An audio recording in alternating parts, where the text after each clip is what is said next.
Dylan Connell, Yo. what's going on? So stoked to have you on the potty. Yeah, I'm pretty stoked to be here. On the pod. With our pods. Yeah, that's right. How's everyone's levels? Yep, I think I'm pretty good. Can you hear me well? Yeah, I can hear you well. I think I'm pretty good. Yeah, yeah, you're pretty good. Not bad. We're all good. Take it away, Keaton. Take it away. All right, Dylan, how you going? How you been? I'm going pretty good. Been pretty good lately. Stoked to be back in Brisbane after my little trip to Coffs Harbour. Yeah, pretty stoked. Been keen on riding more. Keen to see all the homies. Yeah, hell yeah. How long were you gone for? Gone for about 5 weeks. Just went down just to see family and just work on myself mentally and stuff, and it was going pretty good. I think being away from my friends and stuff has got me way more hyped to ride and, you know, film and do all that shit. So, yeah, pretty stoked to be back here. Yeah, that's what you need, considering you got a little event coming up soon too. Yeah, that's right. Give us the deets, because I just want to put it out there. The last 2 podcasts we've done, Will's and Levi's, we tried to talk on this event, and I don't think we really got through what it is, who's involved, what's going on.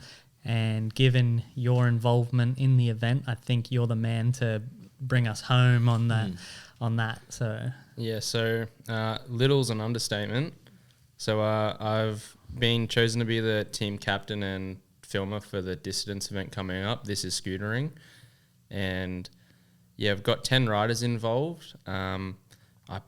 I have a hard time naming them all. I forget, so I'm going to try my best. So we've got Reece Jones, Levi Knight, Kai Saunders, Alex Woody, Will Scott, Juzzy Carter, Max Peters, Angus Hughes, Luke Berlin, and there's Zayden. That's right. Ooh, that was not a struggle at all. Holy moly. Yeah, when I count it with my fingers, I'm like, yeah. because you know how many more you've got to think of. Yeah. So yeah, I've got a bunch of really sick riders. So the event, we have to produce a 10 to 20 minute video, and the filming commences on the 1st of May, ends on the 31st of May, and then I'll have a week to edit it together. But yeah, it involves park, street, bowl, and mega ramp footage. So we're hoping to get Luke down there for the mega ramp in Melbourne, because it's the most legit / only mega ramp in Australia. Wait, which mega ramp is that? Mega Ranch. Oh, Mega Ranch. I've never even heard of it. It's like just a mega ramp in a bush. Yeah, it's out. It's a little bit out of Melbourne, but it's really sick. I don't think I've ever seen even clips there. I don't know of this at all. It's mainly skateboarders that hit it, but Jeremy Merrin's hit it before, and it's real big. It's sick. Is it like a really dark brown color? Yeah, it's like a really dark brown. Yeah, it sounds a little familiar actually. But yeah, it's Taz Pappas, who done like one of the first 900s. He owns that place, I'm pretty sure. What? And there was a big doco on like how he apparently did the first 900 before Tony Hawk and stuff. And yeah, so that's got robbed. Yeah, apparently he got robbed, but I don't know the full story. But Tony Hawk, we're gonna have to get him on the podcast. Yeah, dude.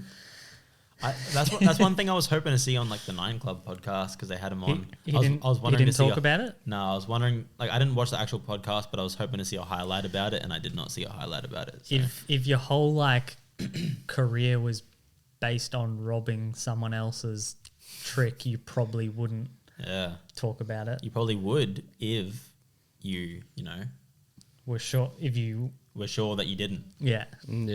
Interesting. Guilty. But yeah, we're hoping to get Luke down there to do some tricks over the mega, and Zayden said he wanted to hit it as well. Sure. So Woody? Woody's he's a bit iffy about it. He doesn't know if he wants to hit the mega. Yeah, wait till he gets there. He'll send it. But yeah, we're going to do 2 weeks in Melbourne. We're flying out Friday the 30th, and we're going to come back on the 14th of May, and then we're going to, just so it's fairer for everyone, we split Melbourne, Brisbane into 2 weeks. So yeah, it should be pretty sick. We're probably gonna focus a lot on street footage, because we've got a lot of good street riders, but a lot of the street riders that we have are really good hybrid riders as well. Yeah. Like Woody can really shred a park, and he he puts a lot of style and stuff into it. Well, just because it says park, that's a terrain. Yeah, it's it doesn't specify that it has to be buttercups and this and that. So Yeah, for all sure. those riders that you just mentioned are all insane at like doing shit at skate parks as well. Yeah, for So sure. it doesn't have to be Yeah. super buttercuppy aerial But stuff. you know, they say like park and like they specify park and bowl. You know, so like to me, bowl means more so lots of carving, long grinds on quarters, and Well, it sounds big like- airs and stuff like that. But park to me does kind of sound like the style more than the, because a bowl will of course be at a park, but I think it sounds like, agree with that, but terrain, you know, like there's street terrain, park terrain, bowl terrain, mega ramp terrain. If you take it literally like that, then yeah, you could just you could have not a single buttercup in your whole video, but as long as someone front boards a handrail at a skate park, you've got park footage as well. Well, I don't That think would make a pretty lame video, obviously. But yeah. we're not going to film any like street orientated tricks at parks. We want to keep Keep the street for like- the street. And yeah. If there's like, I consider it to be like, you know, if you can do a trick on a rail, we're not going to film that stuff at a park. So yeah, we're gonna find a rail in the streets to do it. Yeah, exactly. yeah, So makes sense. yeah, and there was a lot of, because I had to pick 10 riders out of Cyril's 20 that he sent me, and there was a lot of deserving riders, but I really wanted to focus on style, like for our team, and I think our team has got really sick styles. Even the park riders that we have, Are really good park riders. Yeah. yeah, but just Especially like Luke stylish park Berlin. riders. Well, yeah, Luke Berlin We talked number about him one. on the previous podcast. yeah. So like there was Even Angus Hughes. Yeah. Yeah. Like to me, he's like one of the better looking park riders out. Yeah, sure. and yeah, a lot of park riders are focusing too much on tricks, not how they make their tricks look. So I wanted to like, keep it different, so that way our park riders, they've got style and the whole video looks good. And yeah, Who's on the team that you consider the park riders? probably Luke and Angus. Yeah. And So- Woody as a super And hybrid. and Juzzy. Yeah. Dude, Zayden. Honestly, yeah, like almost Yeah. all of them, Yeah. like Kai. in their own way, could just destroy that. But yeah, the style. park like almost like fully park orientated riders would be Luke and And Angus. Angus. Well, they'd be the two riders that you probably won't see a lot of street stuff from. Well, I to put it that way. I was talking to Angus last night, and he's actually keen to try and get some street footage. Yeah. But we'll have to see, because we've got a lot of really talented street riders. Yeah. And I just have to put it to him, like, if you're getting a street clip that, isn't as good as, like, let's say Juzzy or Reese or whatever, we can't put it in. So it's Yeah, it's like a bit of an awkward place, it seems, to like try your luck in the streets. You know, like for the first time on camera kind of thing, because he's definitely hasn't come out with any street footage that I've seen. I've seen him hit rails at skate parks, but I don't even know if I've seen him hit a down rail at a skate park. Like, so it just seems like a bit of an interesting time for you to, like try your luck. Yeah. Yeah. If it's the video is like going to be the gnarliest video that Australia can put out as a video to try and win this competition, then you probably wouldn't focus a lot on a super park rider hitting a street spot. You'd use his best footage, which is probably not going to be in the street. But hey, he might surprise. Yeah, you never know. See, But see yeah, what happens. we've got to really like focus on our strengths and what we can like Yeah. put on the table that other people can't. So Angus will throw down some really good park stuff. Luke does some really wacky tricks that look really cool. Like, so yeah, I'm pretty excited to see what they throw down. Very lucky to be So filming him. Yeah, for sure, especially because it seems like it's been such a long time since Luke Berlin was like a figure in the scootering community. yeah. And I think he's actually like, I thought that he completely dipped and Yeah, was same. gone, but I think he actually has still been around, but just like not in the limelight, I guess. I guess he hasn't been affiliated with a company. Well, he's been quite affiliated with Willie from Yeah. what I've seen. Yeah. And Yeah. But I even maybe that's don't like follow recent. that very closely, so I had no idea. And that's what I was saying on Will's podcast is I was looking through Willie and saw, what, Luke Berlin tagged? Is this Luke Berlin? Went to his profile and I was like, God damn, he's been... And I scrolled down, like, he's been killing it again for a while. Yeah. So, Yeah. anyway. I feel like he's the type of rider that once he's got it, he'll never lose it type Yeah, thing. for sure. Yeah. Yeah. And I feel like his like steeziness, like he was always looked at as a very stylish rider, but it's like his style has also evolved into today's generation where like, you know, like steezy back in the day, when you look at like the steezier riders, you can almost look at them today and be like, that doesn't look very stylish to me, you know, now, but back in the day it did. Yeah. But like style has evolved, and I feel like his style has also evolved and actually kept up with the like, what's considered stylish. And steezy, yeah. And it seems like he's riding a sort of a bigger scooter now as well. Yep. Like, you know, like it really suits his size. Yeah. That's why I think his park riding looks really good. Yeah, for sure. What about, can you tell us, I don't know if this is too dog of a question, but who else was on that list of 20 that you didn't invite? There was a couple of people like Ryan Williams was on there as well. Okay, but yeah. I've heard from a few people that he's pretty unreliable when it comes to like team events. I could understand that. I imagine his lifestyle's it would probably be a bit hard for him to put a month aside to focus on this. Like, don't they have Nitro Circus coming up in Brisbane soon? Or I think it's in October. That's like the end of the year. Or September or something. Who knows though? He probably has mad prep for that. Yeah.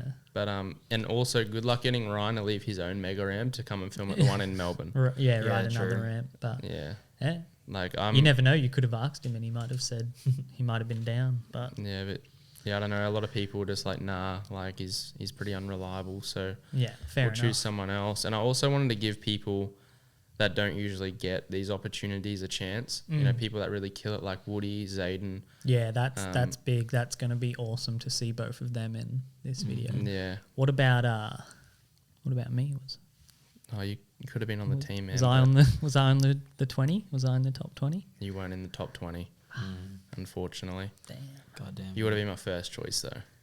Damn. So were you allowed to choose people who weren't in the 20, or did they have to be from the 20? Well, Cyril asked me before he sent me the list who my like dream team would be, and I put Woody in there, and he was like, "Oh, Alex Woody, really?" And I was like, "Yeah, he like kills it. He's really good. He deserves a spot." So I feel like Cyril only put Woody on the top 20 because of my mention. Yeah, And so you could have mentioned me. I mean, I guess I could have, but you know, I'm just thought you were busy, man, with Native and Syndicate. You're a busy man. Yeah, I'm just trying to be funny. Sorry. Yeah, but I feel like Woody is really motivated to really send stuff for this thing, which is good to see. Woody is motivated to send it for nothing while nobody's even looking. He does the craziest things ever. So putting him in this position, I feel like he's just gonna like go. I filmed him yesterday at Beanley Skate Park. I just got the HMC out, and it was Clay's birthday, so we all rode Beano, and I was filming Clay and Woody mainly just for like 2-3 hours, and Woody's just sending it, and this is all like big park dog stuff. I think we Woody definitely will shine in the park section of this video as well. We'll definitely have to get some of the boys to Beanley for this video. That's like one of the best parks to film park. But yeah, also another person who was on the list that was a really hard choice was Clay. I was like considering Clay, and like it's so hard to choose between your friends. Yeah, for sure. I chose Zayden because Zayden's done a lot of work behind the camera and stuff, and I feel like he deserves a chance to be in front of one. So yeah, he's like 100. He's like a really talented rider, and I feel like this last year working on the Native project, he hasn't gotten to ride as much as he should have been. Definitely, yeah. Although I do have it on good. I have it from a good source that he has got some bangers logged on the computer. He's working on some gnarly stuff. But I don't doubt that. This will definitely be for him to be able to go without a camera bag on a trip and just be like, all I can say is just be ready, because he'll be like throwing shit. He'll be just like Clay in the way that he'll be throwing shit before you're even ready with the camera. Yeah. Dude, as a filmer, whenever you get to go out without a camera bag, it is a blessing. Yeah. Especially my camera bag, it is massive. Yeah. I can relate. So what's in your camera bag? So Ooh, while we're on the getting topic, there. yeah, so I've just gotten a new setup. I've got a DVX 200 Panasonic camera, and that's like a big handheld camcorder that can film in 4K 60, 1080 60. It's massive. It's really sick to use. It's super heavy, but it's one of the first camcorders, like the handheld zoom camcorders, that have like a larger sensor, so it's better for low light. And I just wanted to get that to like sort of future-proof myself a bit. I wanted to it was either get that or buy an extreme lens for like $6,000, and I think my investment's a little bit better. So that's for long lens, and I've got a Panasonic GH5S for fisheye with a Metabone speed booster and a Canon 8-50mm f.4 fisheye. The speed booster makes it go faster? No, the speed booster is like so because the I'm just trying to like that's what's the best thing I could have assumed as well. What's a speed booster for someone who doesn't know? with my Panasonic GH5S, it's got a smaller mount with a smaller sensor. So the speed booster essentially turns your micro 4/3 size sensor into like a full frame sensor. It's like a magnifying glass that you put on the front of the camera, and it acts as an adapter. So my Canon fish doesn't usually go on a Panasonic camera, but this allows me to do it, and it allows the sensor size to not matter as much. Yeah. So it just makes it a little bit wider and whatnot. So it's a really good investment. And I've got a wooden camera VX mic just to get crispy audio for the DSLR, because you should never use a DSLR without an external mic, in my opinion. Yeah. Because I feel like audio is crucial. It's just as important as video almost. Yeah. Well, I have a pretty good mic for my DSLR, which I got from you, and also got my DSLR from you, and also got my long lens HMC from you. So Good setup. Good setup. But so what else do I have? On the GH5S, I got a small rig camera cage with a custom handle that I designed myself. And small rig's really sick, because if you design something that they don't stock, they'll make it for you and send it to you for free. Yeah, that's just unbelievable. Like, that is so Yeah. insane. So run us through how you did that. So You've got your own handle on your camera that you designed yourself, and this company manufactured it for you. How's that all come together? So they do a promotion called Dream Rig. So if you need something for your camera that they don't make, you design it for them. They do like little touch-ups to make sure everything fits and whatnot. But if it goes into production, you get like 10% of the royalties from that camera. Camera accessory. So I guess they're just looking to make money, and they're looking to make you money, and just make their brand better and stronger overall. That is so crazy. I didn't know that they would actually possibly put your design into production. I mean, it makes sense, if they get something good enough, they're like, oh damn, I've never thought about that before. I've actually got to hit them up and tell them to make it, because it's a really good handle. And you reckon a lot of people that do skate, scooter, bike filming would get it? Is this the one you're talking about, the long handle that goes a bit over the front and a bit over the back, so you can hold it right above? Yeah. Yeah, so I'm pretty jealous of that. With the stock, want one of those. With the stock handle that they make, it's sort of like an L shape. So the handle grip is behind the DSLR, but the one that I've made, it's like an enclosed handle, so it goes all the way to the front of the fisheye. Obviously, so you can't see it in the fisheye clip, but it also goes to the back, so you can, it sort of self-balances itself when you tilt it for lines and stuff. Yeah. The other handles that they make, you really have to put in effort to hold it up. Yeah. So my handle just makes it a little bit easier for filming lines and stuff. And it's also got a foam grip, not a rubber grip. Yeah. Because they usually come with mountain bike type grips, which not the best. Yeah. Did you put the foam grip on? No, they made it for me and sent it out. What's the handle made out of? Is it plastic? It's aluminium. So they're like CNC machining. Yeah, are they these things. CNCing it? Yeah. Off Dylan's like AutoCAD file or Fusion. Like he's designed it on the computer, full 3D model.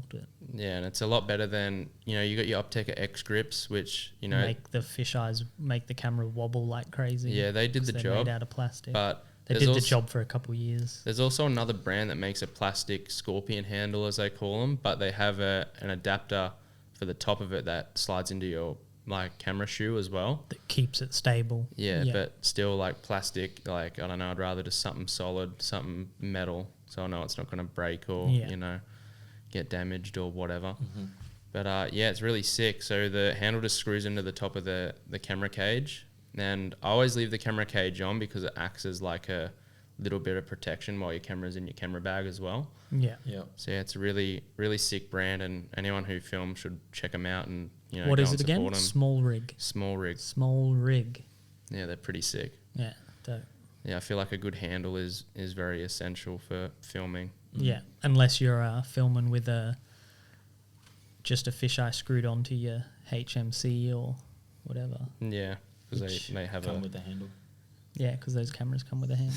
Dude, I got to tell you something. One of my friends from Sydney had like a big, I think it was like a Sony HD camcorder, but it filmed on HDV tapes, and he bought a giant fucking scorpion handle that went around the stock handle. Oh my God. Why? I don't know. Why didn't he just hold the handle that was on it? I don't know. When I saw it, bro, I laughed so hard. And so you saw it in person, and he didn't give you a reason as to why? Well, I don't know. He just... Maybe he didn't realise it was a handle that was already on it. Yeah.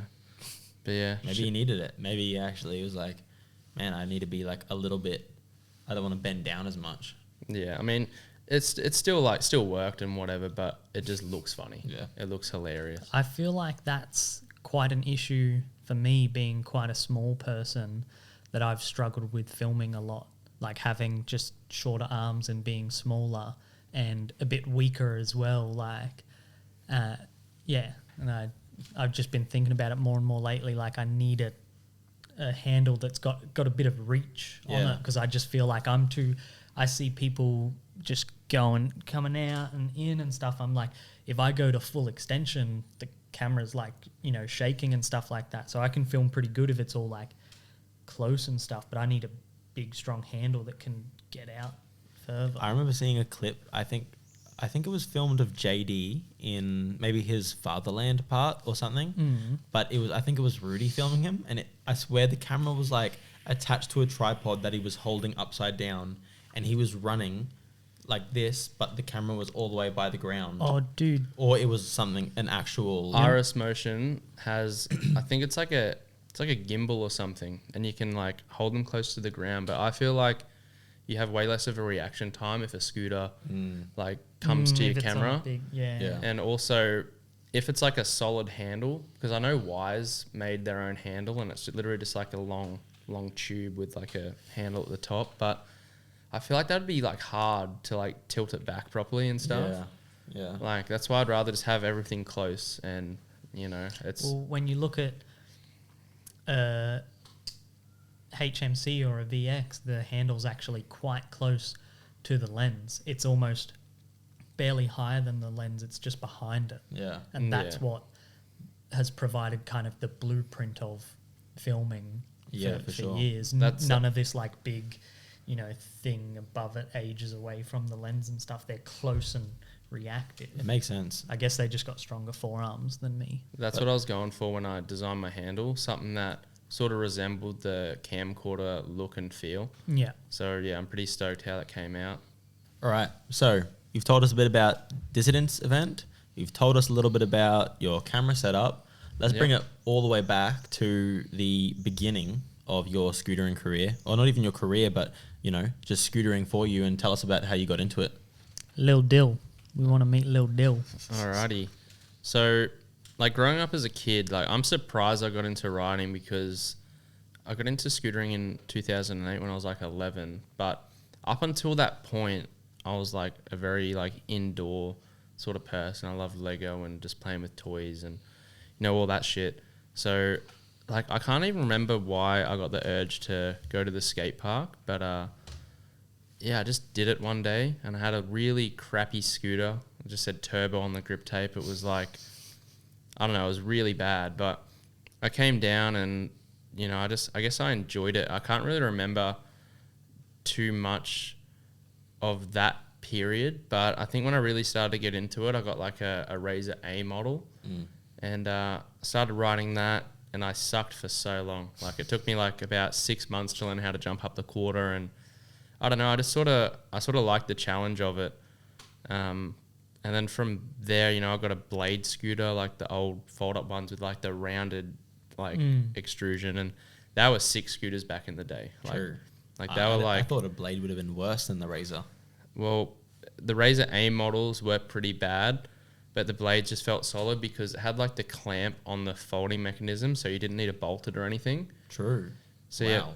yeah, from that scooter, I got a Razor Pro and, you know, some yak wheels and stuff like that. Yak wheel. Yep. Yeah, got yak wheels, deck reinforcements and stuff. I started like really getting into it, and I feel like I really started to progress when the first mag gears came out. Because I travelled down to like Monster and Slam Factory and stuff, and I remember I got a mag gear deck from Monster, and like, yeah, I loved it. It was sick. Were they the ones with like the was that, first of all, was that a fold up or a? Because they did have the fold ups as well. No, I never got one of the mag gear fold up ones. It had the gooseneck, like It had the round. classic 3 holes, and it was welded, not forged. Yeah. So they were like the first Did it mag have gears the that came bars out. with the clamp.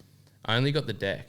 Oh, okay. Yeah. Whoa. It was random. Like, How? I didn't Like know second these. hand. no, there was a brand new one at Monster, and apparently it was their last one. I was looking for them everywhere, Yeah. and they charged me like $150 for it or something, or like Yeah. 130 or whatever. But I was like, you know, I may as well just pay that full price because I'm not going to use anything else from the scooter anyway. Yeah. So yeah, I got that, and that's when I feel like that's when scootering started to really take shape, when the Mag Year Australia team formed, and you know, a lot of inspiration came from like, you know, Nick Air and all the Mag Year team. I was going going to ask what scootering looked like at that point in time. Was Nick Air, like, did you know of Nick Air when you were getting this Mad Gear? Like, was all that happening? Yeah, I think I remember watching the Mag Gear SoCal tour teaser, and that was a really sick video. I don't think I really knew who Nick Air was at the time, because you know, a lot of people back then didn't really think of the filmers. Like, it wasn't established as like, you know, a thing to look out for. Yeah, but Mad Gear was popping. Yeah, Mag Gear was popping off, and it was sick because, you know, all the riders that rode for Mag Gear were like probably like, you know, 16 to 20, so they were a little bit older. So it really like showed people that it wasn't just like a kid thing. So I feel like that's probably why I kept with it, as well as it being really fun, of course. But for sure. But yeah, so you got that deck. Yeah, I got that deck, and I don't remember what I got after that. I'm pretty sure after that, I don't know. I've had a lot of scooters. Yeah. So yeah. So you put that deck on the blade setup. So you had a blade scooter with a Mad Gear deck. No, this was a little bit after the blade. Oh, okay. I'm pretty sure I got like a Razor Pro or something in between that. You know, with like just some one-piece bars from eBay and like yak wheels. Yeah. Actually, no, I remember there's these wheels that I had on it that were Axis metal core wheels, and they were like really sick wheels back in the day. They were like awesome. Like you couldn't break them. Yeah. Sort of like the proto of Australia, almost. At the time. At the time. Yeah. What kind of treks were you doing at this point? Like, because so yeah, you said it how was old are you? 2009 when you first started? Is that what you said? 2008. It's towards like the end of 2008. So this would have been maybe in like 2009 when I got the Mag Gear. So I'd been running for a year, and I was just doing like whips and double whips and like stalls, bar spins, just like real basic stuff. And then after that, I'm pretty sure I started to, you know, me and my friends from my local park, we started like really like taking interest in it, and that's when we usually got like, I think we got like Proto SESs and threadless forks, and trying to understand threadless back then was so hard. Like until Proto made that video on it, like you watch that video and you're like, oh, I get it now. And then, of course it's we funny get because it. it's so much simpler than threaded. Yeah.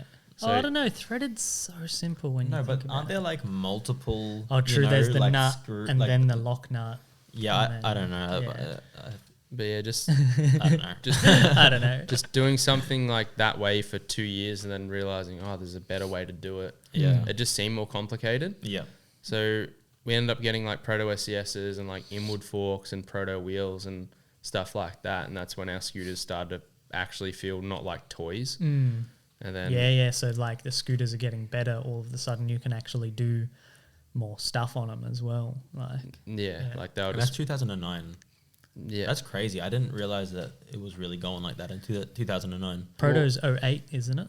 Yeah. Established Yeah. 08. Well, I think we might have gotten the SCSs maybe early 2010. I think because I started high school in 2010, and there's no way I would have had like stock Razor parts in when I was going to high school. So it has to be No way, that ain't cool.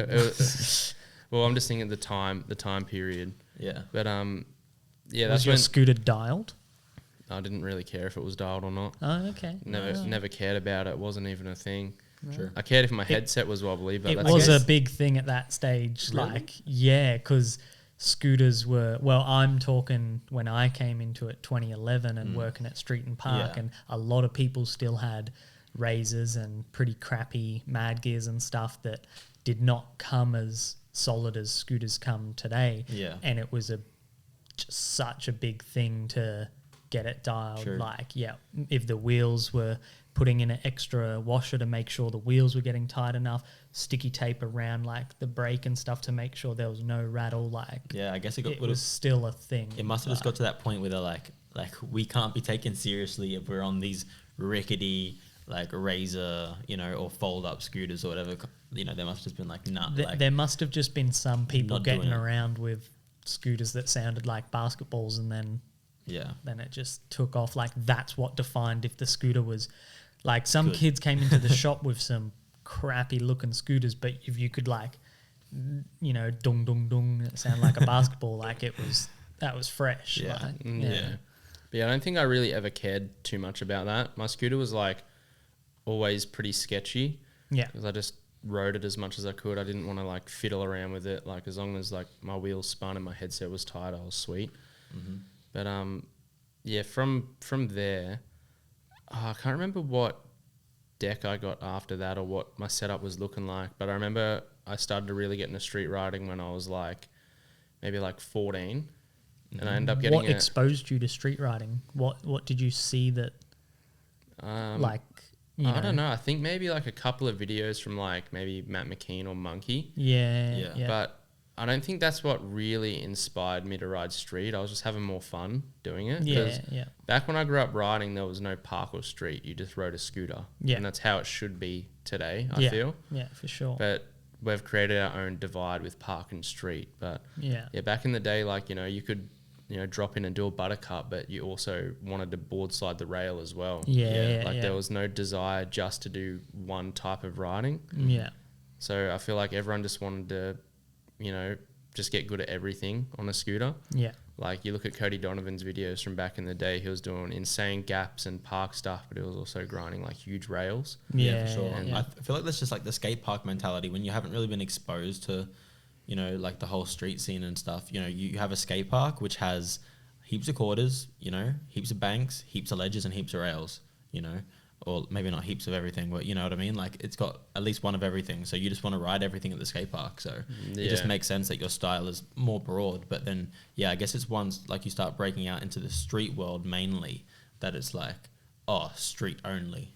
Yeah. Well, growing up as a skateboarder, not even riding a scooter seriously until I was like 19, in skateboarding, it was... in skateboarding, it was ride the skate park with all your homies and stuff like that. If anyone was like sponsored or noteworthy, it was from their videos were street. Yeah. It was just like skate park, practice, fun, skating, homies. But if there's somebody, they were like, their clips were in the streets. Well, for the most part in skateboarding, it's like if you're a park skateboarder, it's like you're a mega ramp. Yeah. bowl. You have to be an exceptional bowl rider to get noticed. Yeah, for sure. Yeah. Or like vert, Yeah. bowler vert. But there's no you don't just see skateboarders at the skate parks, as often. Just for whatever reason, just doing airs in the half pipe. It's a lot rarer than So skateboarding's just like a little bit more street naturally. Yeah. I feel as well the reason why I got into street riding is because if any of you have seen my local park, it sucked. It was like the worst park. Urunga. Yep, Urunga. It was like just 2 quarters on either side, probably about 3.5, 4 foot, with like a coping to coping box jump in the middle. But there was it was very with a rail, like an A-frame rail. An A-frame, had a up, flat, down, going. It had the whole an middle. A-frame rail, and then next to the A-frame rail on the other side of the quarters was just like a flat ledge. And then it had like 2 banks. Sounds like an amazing skate park. I know. And I'm like, damn, I'm thinking of the combos I could do right now. That's the thing. I hated that park until I really started trying to do street tricks. Okay, yeah, there wasn't much to do as a park ride. If you had have been a little, park rider, there's only so many quarters, and they were only so small. Yeah, so the you just, street. Yeah. I got over doing the same tricks on the quarters and stuff, but on a ledge, there's hundreds or thousands of combinations of tricks you can do on ledges and rails and stuff. So I had a lot of fun just exploring that style of riding, and I feel like that's what really kept me riding street and stuff. Yeah. But and that was when you were about 14 or 2014, did you say? 14. 14, Okay. Yeah, probably when I was about maybe 15. I started to really get into it, but I started just dabbling in it when I was 14. And what was the next kind of progression step or noteworthy thing in your scootering from there? I think what really helped me get decent at street riding was district decks. Yeah. Because they were really, really sick. V2 or V3? The V2i. So the integrated 4.3 boxed one. Which is what we refer to as a V3, or what I've always referred to as a V3. But it was actually like the DK2. Oh, what? Something. I swear it was called the V3, dude. I'm pretty sure it was... You mean the integrated one? Yeah. Yeah. Pretty Rory sure it was V2i signature. because there was the District V1, which wasn't integrated. Then there was a problem with their aluminium, so they made the District V2, which is still the same deck but just made better. Yeah. And the V2i was the integrated one. Yeah. And they're actually pretty damn long for back then. It felt really good to ride them. I think they were almost 21 long. True. So I remember the Benjay Friant one. Everyone wanted the Benjay one because it was a bit shorter. Because it was 20.5. Yeah. And the District V2Is are about 21, which is long for back then. Yeah, for sure. And then from there, I really started loving street when I got an Ethic deck. Ethic decks, when they came out, they were so good. Had the Ethic Limwem V1 with the Almasty bars. By the time the Ethic deck came out, Addict had well and truly been established and obviously dropped off for Ethic to pop up. Tilt and Proto would have been going crazy in the street scene. Street was huge. Yeah, that was like a point. golden era of street. What you're talking about, and you're a little kid. I think that the Tilt 2012 video inspired me as well. Now that I think about it, with the Portugal the Man song, that was a sick video. But I just remember it because I had Reese in it, and I was like, "Whoa!" Yeah, Like Brisbane dude on this Brisbane big rider American is company. It was such a trip for me. But yeah, I really enjoyed my Ethic deck and stuff when I had it. It was such a good deck for grinds, and even though It's funny that now compared to now. now it would suck for grinds. Well, it'd still be really good. Well, you could still, a lot of shit was done on them. Dylan and I were having a conversation on the way here about it's like, man, I wish I never even hopped on a 5 wide. Like how good were the days when a Pandemonium was the best deck because they were so light and just agile. Yeah, and they were just amazing. And it's before you got addicted to 6. Yeah, exactly. Yeah. It's just funny. It's they were so prime, but now you don't even want to put your foot on it. And well, man, you did so much incredible stuff on 4.5 wide flavors. So did Reese Jones. So did so stuff many that I couldn't people. even do now. Yeah. And I think also I just keep going back because I just keep remembering shit. But I was really into like technical stuff when I was riding park, like foot jams and nose manuals and all that stuff. But like the place to do those that was the funnest was in the streets or doing street orientated tricks. Yeah. Because I would love to like, in like 2011, I was like doing like bar spin to hang fives and shit like that, like stuff I probably couldn't even do now. Yeah. And like, 180 fakie nose manual re-entries on quarters and stuff. It's funny, like you're saying park, but those today would be referred to as like street park tricks, like what a street rider would do at a park. So you never like got into the whole buttercup, bri flip. I was doing some pretty decent park tricks. Like I could do like front scooter cups and like buttercups and all that stuff, like flares and front flips. You could flare. Yeah, I've done flares on a few occasions. Oh my god. Yeah, it was that was just like the. Isn't there a photo of you like smashing your face on the coping doing a flare at Urunga? Yeah, that's because of the quarter pipe, how mellow it was. Yeah, sure. It was a horrible quarter pipe. Hey, people have flared flat, so yeah, not in 2011. Yeah, fair enough. But maybe almost. And people don't learn to do flares on flat. You have to learn on a good quarter. But So yeah, where was the next kind of notable thing after the V3 district and then the ethic deck? And well, it's weird because I went backwards. I went from an ethic deck to an attic deck. Yeah, and I liked the attic deck more. And then it was lighter, or it was just I don't know. It was just cooler. It just felt cooler. Oh yeah. I did the same. We like got the ethics and we're like, this is so sick. But then it was just like super sick to ride an addict still. Yeah, I love the sound of the attic deck. It just has a unique sound to it. I don't even know what it is. Like tingy tangy. Yeah, it's crazy. Like a Coke can. It's just so light and flimsy, but like I lived for that. That was just a really good feeling deck.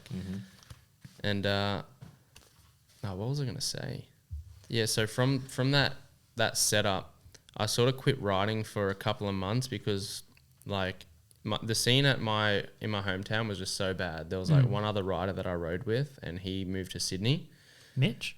Nah, Mitchell's always been in Cost, but he sort of like just dips in and out at times. Yeah. My friend who I'm referring to, his name was Toby and he was a really good rider. And then, his parents just moved to Sydney and then, I got really bummed out and, I ended up selling my scooter and, I thought I wouldn't ride, but then I ended up getting back into it by buying a Flavor Awakening Complete. Yeah. And I think that's where I started to really like get good at scooters, like because of the flat bottom and all that. Like it really had changed from the like whole tapered extrusion. Yeah. Flavor was one of the first to do like that Awakening 4.5 flat on the bottom. That was just the pushed scootering so far. It honestly felt like a TSI threshold and an ethic put together. Wow. Like, well, it kind of was. Yeah. Like they were really sick decks. And then from there I started, like I realized like, like the scene in my hometown sucks. I'm just going to start to travel. And like I've always traveled to scooter ever since I was like maybe like 15. Like I went on Canberra trips like with friends and whatnot. My parents were always really chill about it. They just let me go by myself. I'd catch the train down to like, Newcastle and so I had a lot of homies in Newcastle that road and sucks to see the scene there's like pretty dead right now, but it was like really popping off back in the day when like, Ty Stevens, Sean Scully, Luke Maff, but I didn't really ride with Maff then. But yeah, I've always like traveled a bit. So I just decided, I love scootering like more than, enough to not quit and just travel to ride. Yeah. So I ended up super young to be traveling like unsponsored and stuff, like just traveling for, like it's not like a company was talking to your parents like, we want to, take him here and take him there. Like your parents, you're just like, I want to go ride these skate parks and stuff, and your parents are just letting you out. Yeah, very different. That's gnarly. Levi from last episode talking about it took him wasn't allowed to go long to the time skate park which for is more next than an door. hour. Yeah, his skate park was next door to his house. Yeah, but yeah, I just I started to travel down to Sydney and just stay with like Wesmer and Jack McCann and all those guys. And is this official Kovu days? Was Kovu? Is this the forming of Kovu? I think that it was just starting to become a thing. Yeah.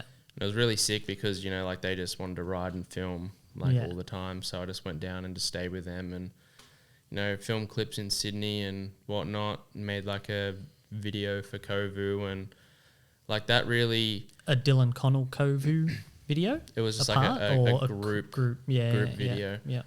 Yeah, because... Was that like the Kovu like video? It was like Kovu VX2. Okay. It was Kovu VX1. Angus and Julia Stone song? Yeah. Yeah.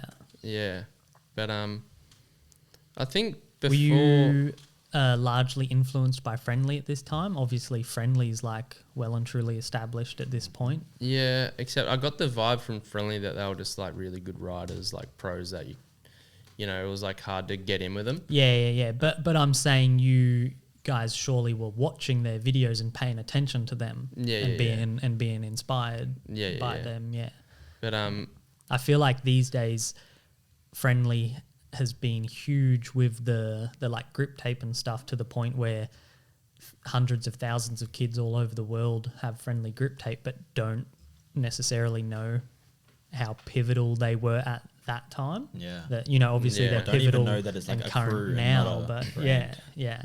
That just, Friendly at that time was the kings, just so much, inspiration, But yeah, I think I really enjoyed filming because like there was no phones or anything like that. If you filmed a clip on your phone, it just wouldn't be worth it because the quality was just like horrible. So to capture scootering, you needed a camera. So I've always had like a camera from like a young age. Yeah. Like some of them sucked, some of them are a little bit better. But when I got my VX, that's when I was like really hyped to like start filming. Yeah. And, Did you know how sick VXs were at the time? Like, or were you just getting the VX because it was an accessible camera? Or were you going for that, you know, VX, fisheye, skate filming kind of look? I was going for like the SD look, probably from Friendly Videos inspiration, but I think I sort of just got it for like the novelty of having that camera. Yeah. But I'm sort of glad I did. And then I used that for a while, but I got it really cheap. I got it for like $150 and the viewfinder was broken. So I literally took it apart, put my own ribbon cable in and got the viewfinder working again.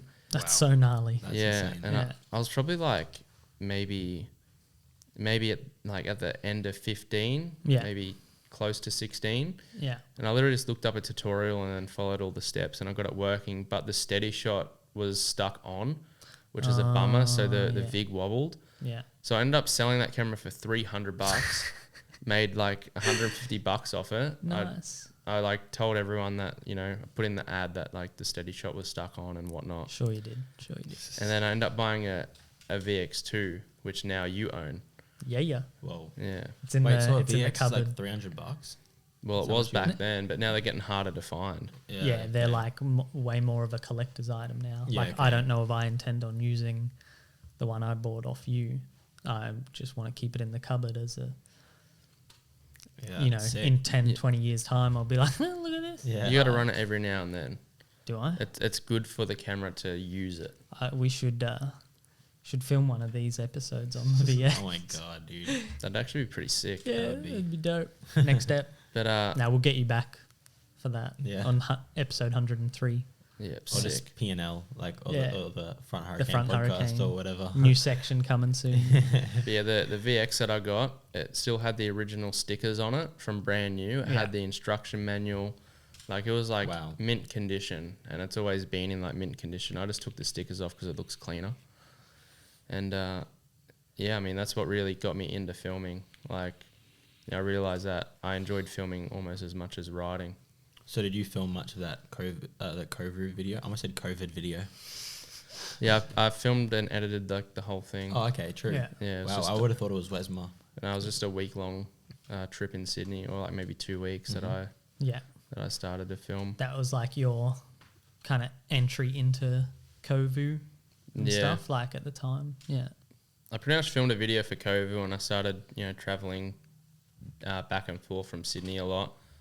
And I can't really remember what specifically happened with Kovu, but yeah, I don't know, just some disagreements between me and Wesma, and whatnot. So I guess after that, I sort of started to hang with the friendly guys and also some of the Brisbane dudes as well. Like, not too long after that video, I hosted the Coffs Harbour Street Jam, and like Casey and George and all those guys came down, and that's how I really met them. And yeah, that was a pretty sick day.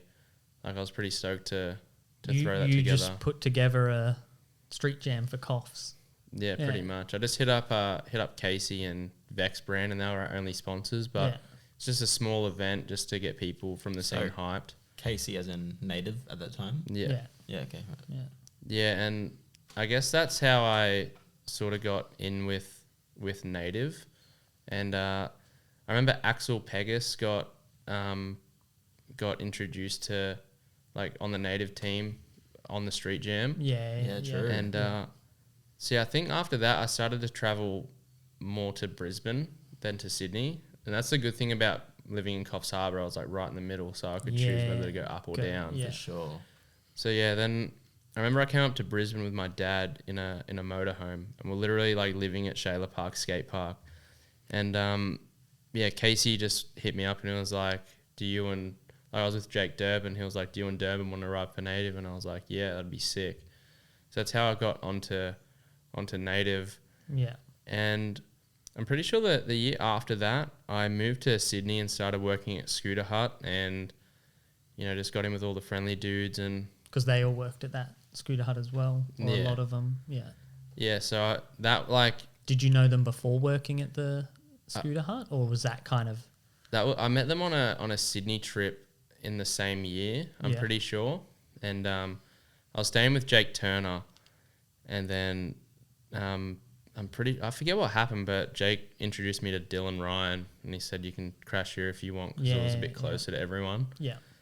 So that's how I got in with like the friendly dudes, and I just thought they had a better vibe, and they were more real, more mature and stuff. Yeah, they are a bit older, and Yeah, so I really enjoyed like riding with them, and it was like a hard decision to like leave my home and like move to Sydney and stuff, because I've always had to choose between my friends and my family, and that's always been like difficult. But I just for sure. I just love scootering so much that it has to be scootering, I guess. Yeah.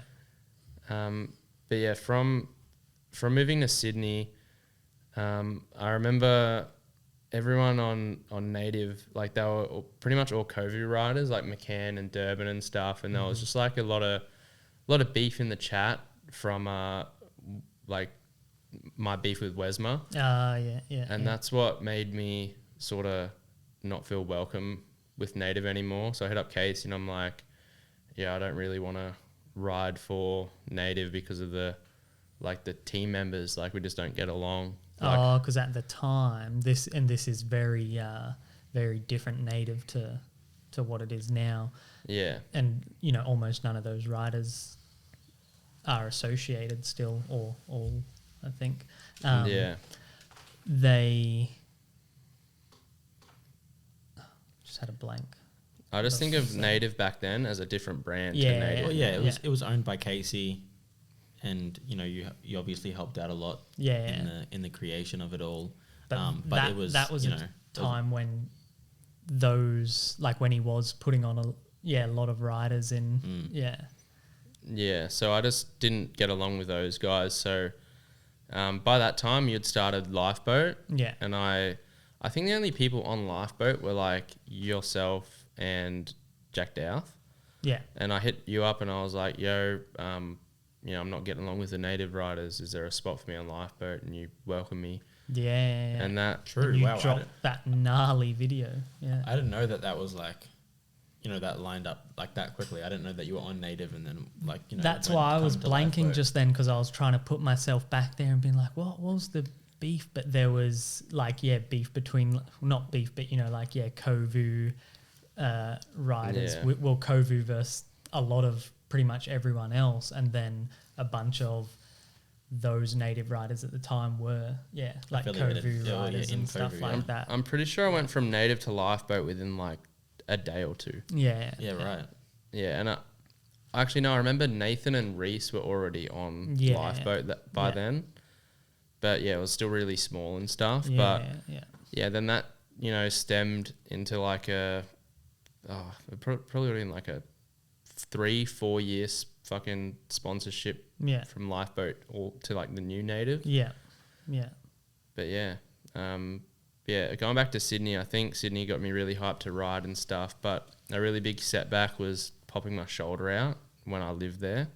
That was like a really big bummer. Because I feel like my shoulder's never been the same since. So true. Yeah, I'm just scared to like get it hurt again, I guess. When was that? That was in 2016. Okay. Yeah. Did a hand plant over a hip, like a legit like upside down one, and it popped out while I was upside down. Sounds extremely terrible.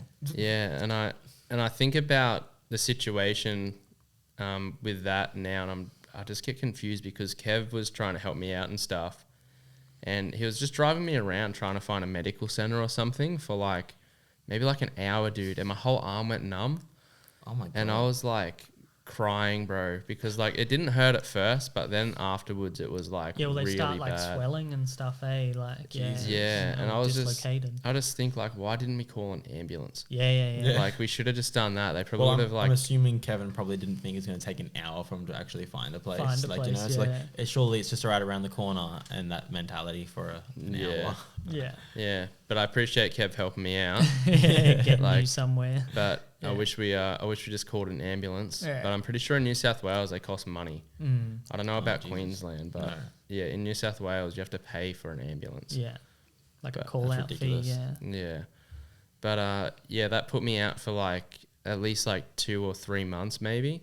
But during that time I was just filming heaps, and I'd gotten my HMC like HD setup by then, and I filmed the Friendly Grip Tape promo video just at a couple of parks. It was all night footage, and that came out really sick. For the classic grip tape, like their first grip tape?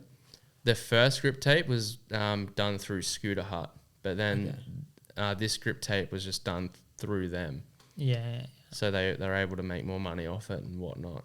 So wait, what? Really? Yeah. The first batch of Friendly Grip Tape was through Scooter Hut. Yeah, like back in the day, Friendly was made through Scooter Hut. Right. Okay. Yeah. So all the dudes are like working for them at the time and stuff. Not too sure like if they made money off it or whatnot. I mean, I'm sure they would have had a cut for themselves. Yeah, probably not much though. Not as much as they could. Not compared to doing it themselves. Yeah. So you filmed. So it's the same grip tape design though, like the classic Friendly logo. Yeah. And you filmed the video for that once it become, fully Friendlies and not a Scooter Hut product. Yeah. Okay. Yeah. So I was just focusing on filming and stuff and whatnot. And that like sort of kept me sane while I couldn't ride. Yeah. But after that I sort of like, I was in a rough spot mentally with Sydney just because where I was living and whatnot. So I moved back to Coffs, and then I don't know, I just sort of just like reconnect with like Sydney, Brisbane. But I think finally when I moved to Brisbane, like it really felt like home, like rather than Sydney. So that's why I've been in Brisbane for so long. I've been here since like I think June 2018 and haven't really looked back. Wow. So I've been here for a long time.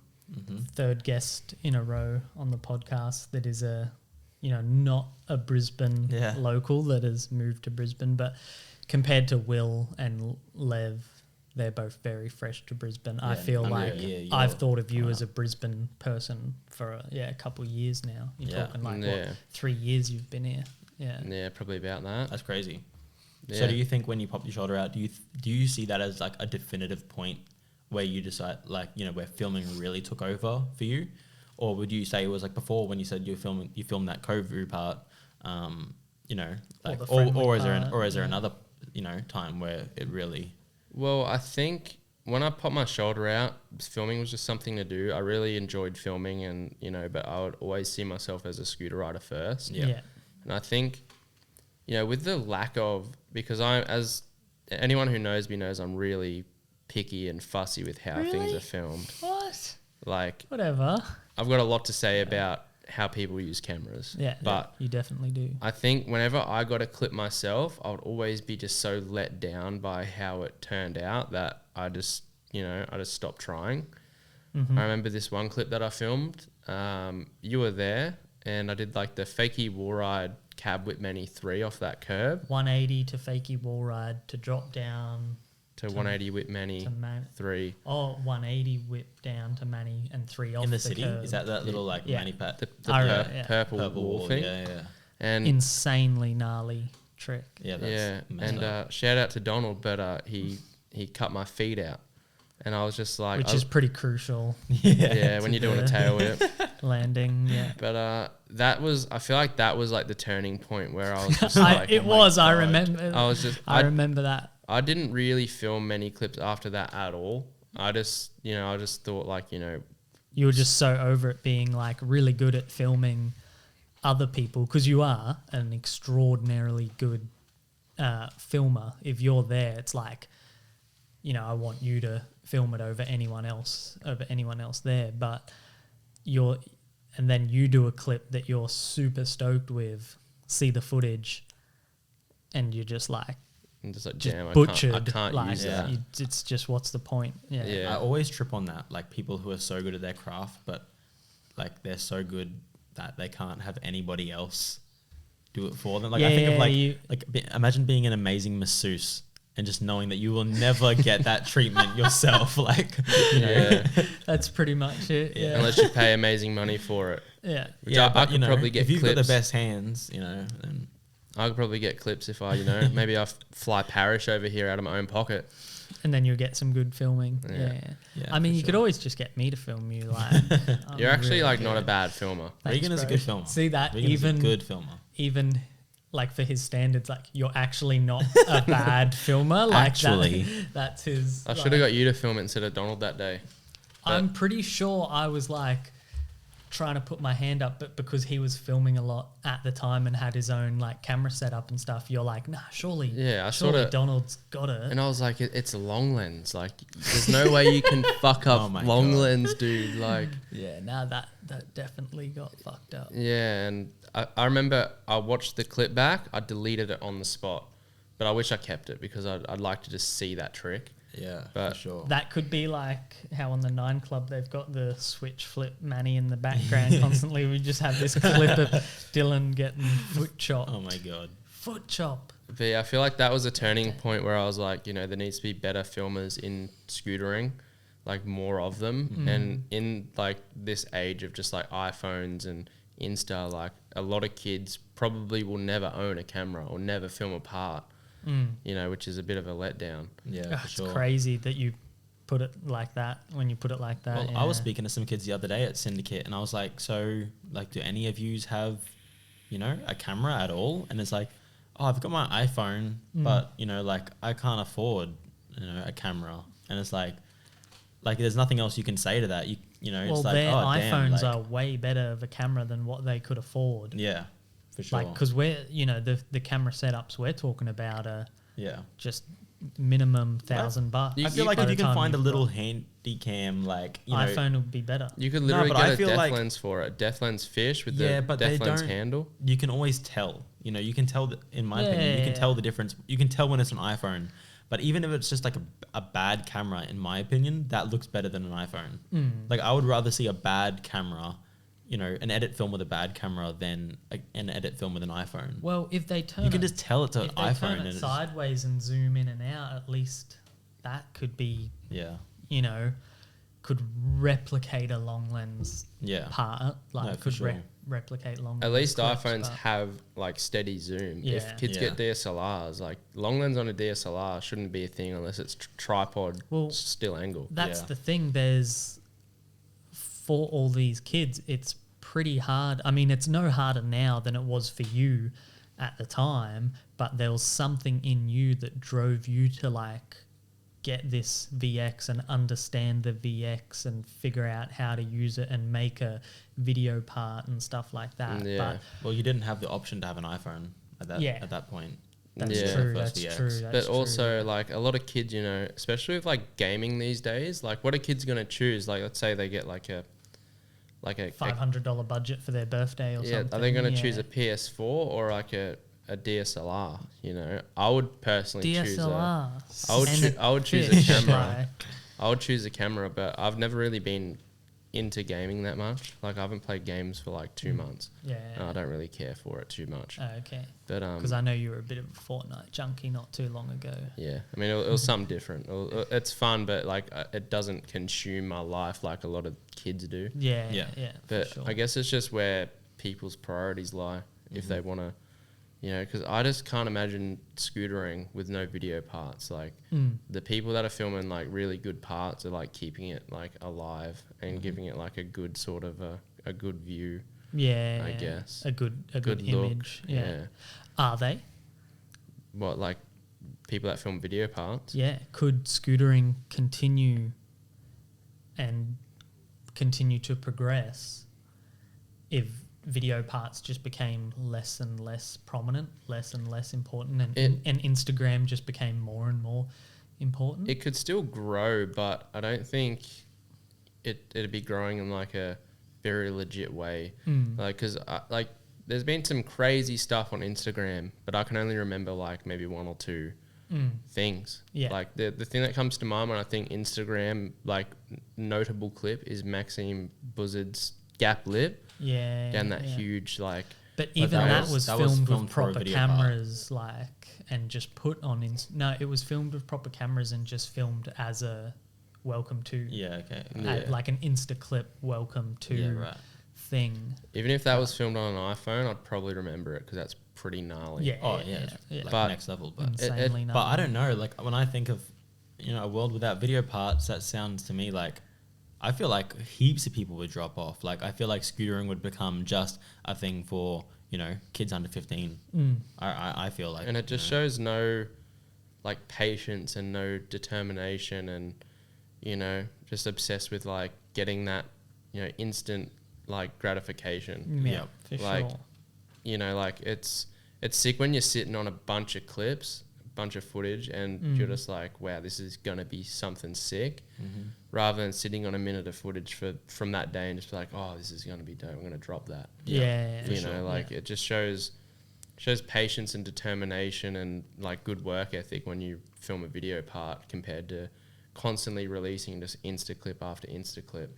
And I feel like anyone says like that they can't afford a camera, you know, you can get a job at 14. Like it's just what you do, like, and how much you want it. Anyone can do anything if they put their mind to it.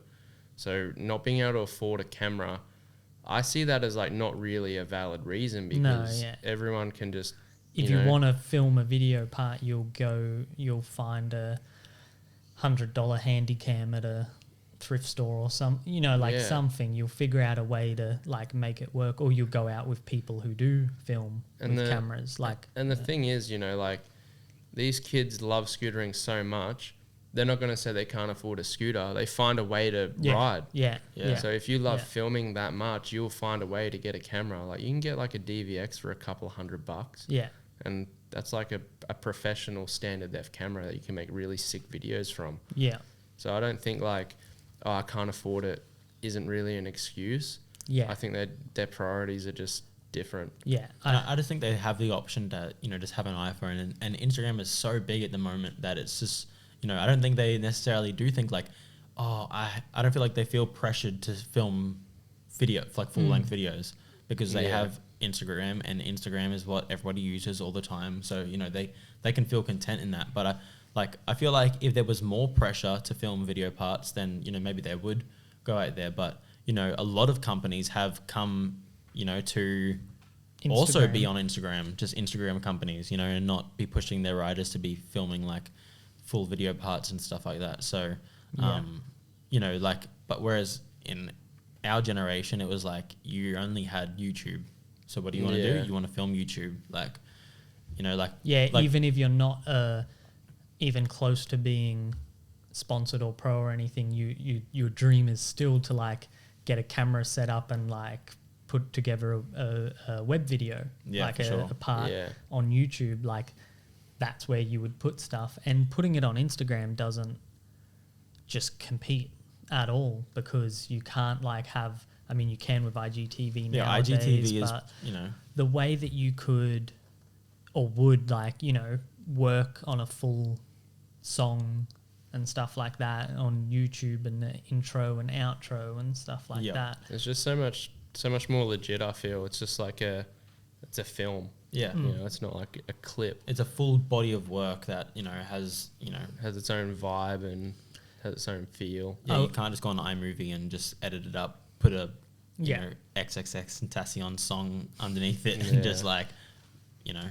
get like thousands and thousands of views as well. Well, I would hope that you both understand that when I ask that question, I don't I do agree with you. I was just putting it out there for the sake of conversation. Can scootering not keep growing better and awesomer without video parts? I wholeheartedly do believe that video parts are where it's at, and that's what's going to be the future of scootering. And I do think it is going to circle back to a point where companies will be focusing on big, long 6-month to 12-month projects, and the companies that are around in 2, 3, 4 years' time, or the companies that are doing good between now and then, are going to be the ones like us at Native, doing long form, good,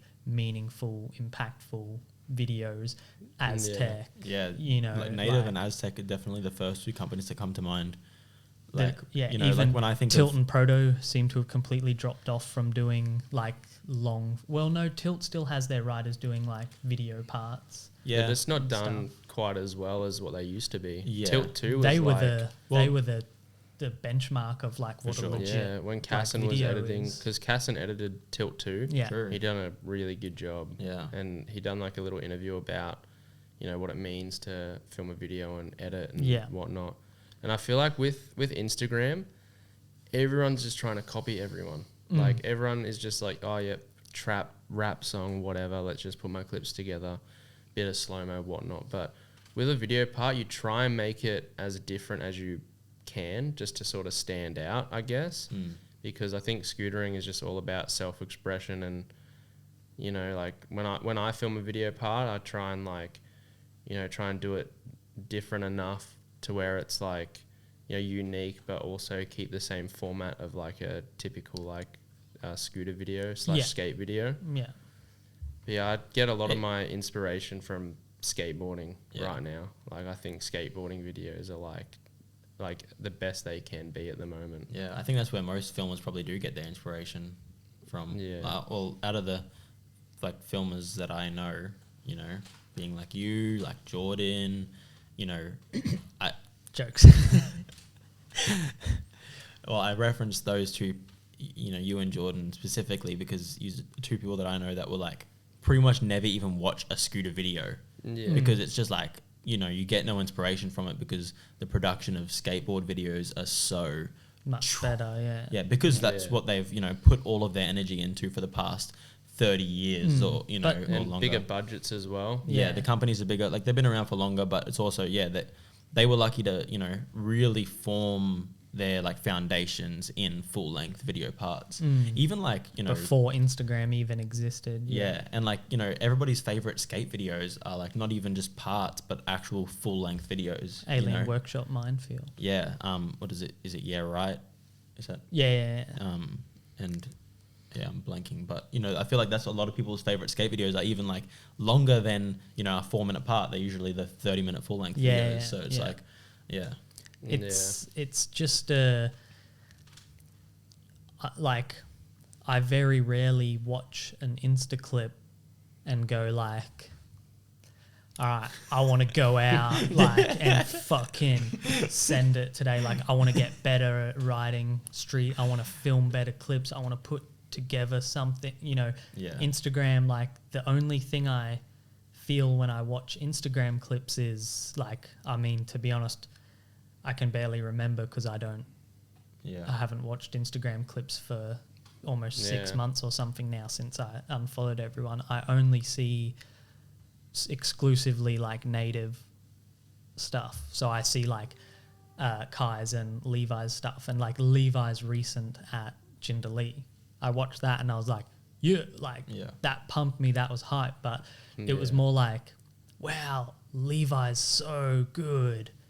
He's just insanely talented. And that's what I felt when I watched it. You know, it didn't make me want to go and do that stuff. But watching a video part or a skate video, that's what makes me want to like get out and go like out into the world and live. Yeah. You know, video parts make you want to live life. Yeah, like, they're pretty inspiring if they're done well enough. Yeah, I don't really watch too many scooter videos unless they're like someone that I know. Or Did you know watch of. Priorities by Anton? Yeah, that was a sick video. Amazing. Yeah. Only criticism. I have to have a criticism. It's not you. We're not talking to Dylan if there's not a criticism. They didn't use the same setup the whole way through. There was fisheye clips that were just, you know, probably a Samyang 8mm. Yeah. Really? Yeah, and when you... Does Anton have an extreme? He actually did speak on that in like the Heligrip podcast. Oh, yeah. Like I switched on for a little bit when I saw it was there, and that's what they were talking about. And he was like, he did mention that, and he was like cut about it, but he said the clips were like too good for him to not put in the video. But you see, if that was me, I wouldn't be filming with a different setup. I'd be like, you want to do this clip? We're coming back with... He wouldn't have filmed it. It would have been submitted. Yeah, you're right. You know, because you think he's going to have his extreme, and then he's got an extreme, doesn't he? Yeah. You think he's going to have that and then not film with it? It's actually Heligrip's extreme. He told me the HVX and that extreme is Heligrip's setup, and he just uses it. But fair enough. Like that's the thing. I feel like scooter riders are pretty impatient when it comes to filming. Like a lot of skateboarders wouldn't go out without a trusted filmer and a similar setup with similar settings set to that camera. Yeah. And I feel like...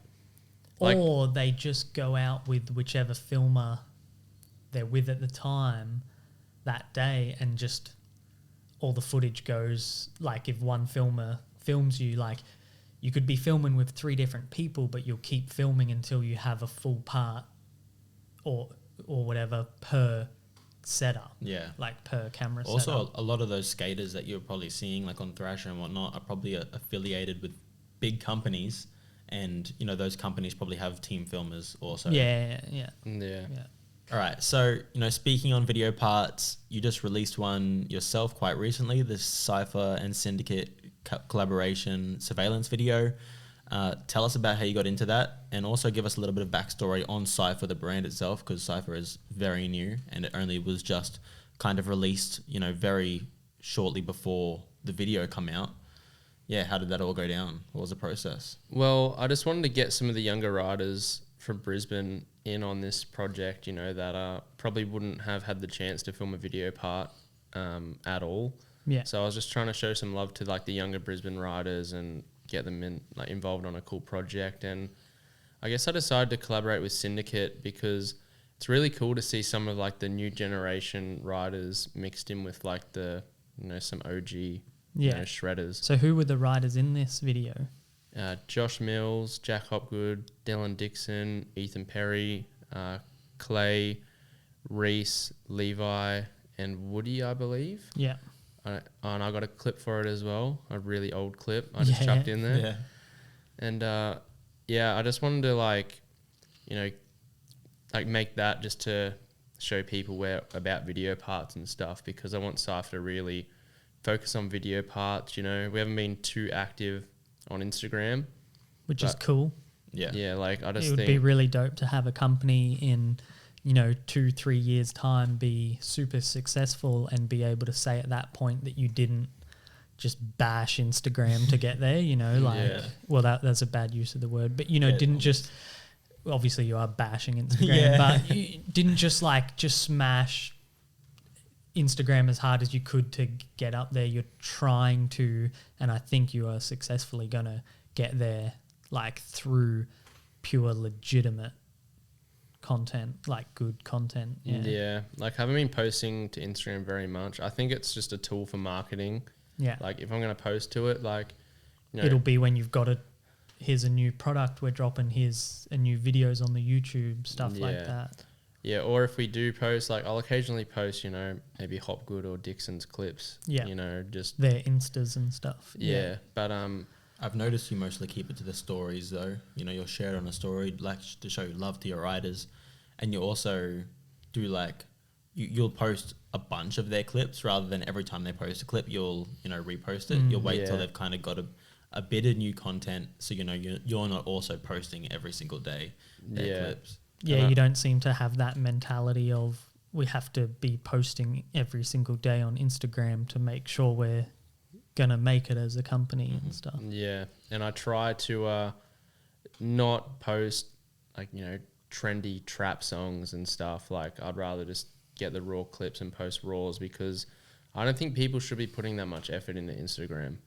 They also shouldn't be using that kind of music. No, that's a personal beef with that kind of music. It's also just like what everyone's doing. Like, you're not going to stand out as a rider if you're doing the same thing as everyone else. Yeah, but unless you're doing it the best. No. Yeah, well, I was gonna say, in the same sense, video parts, like, a lot of the music, can be very similar in video parts too. Like, it's That's not true. it's That's not like I've not seen somebody branch out and just do it. Like, I mean, I have now, but it was rare to see like somebody branch out and do like some hectic trap song to their video part. You know what I mean? It was always quite mellow rock, or like maybe some heavier rock, but Yeah, I feel like it's with video part that's sort of like, it's more self-expression, whereas Instagram, they're sort of doing it to fit in, I feel. Or to kind of brag a little bit, like, look at this new trick I got. Like, this is how good I am today. Sure. Like, this is how much better I am than yesterday. Yeah.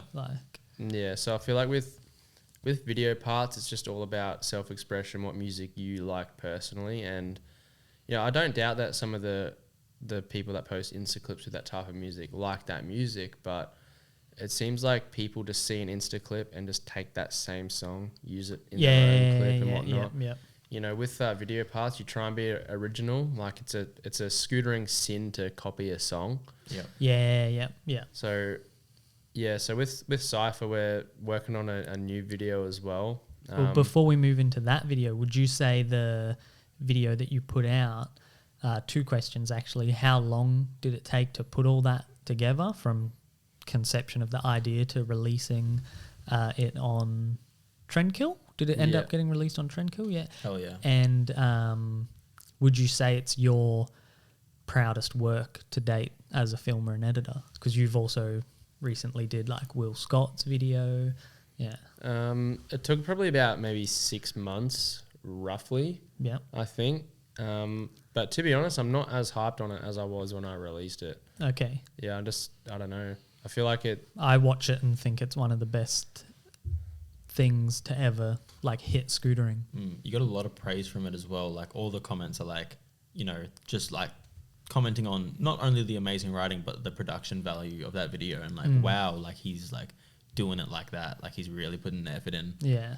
Yeah. I think videos and filming, it's like an art, and definitely no art is perfect. And I think except yours.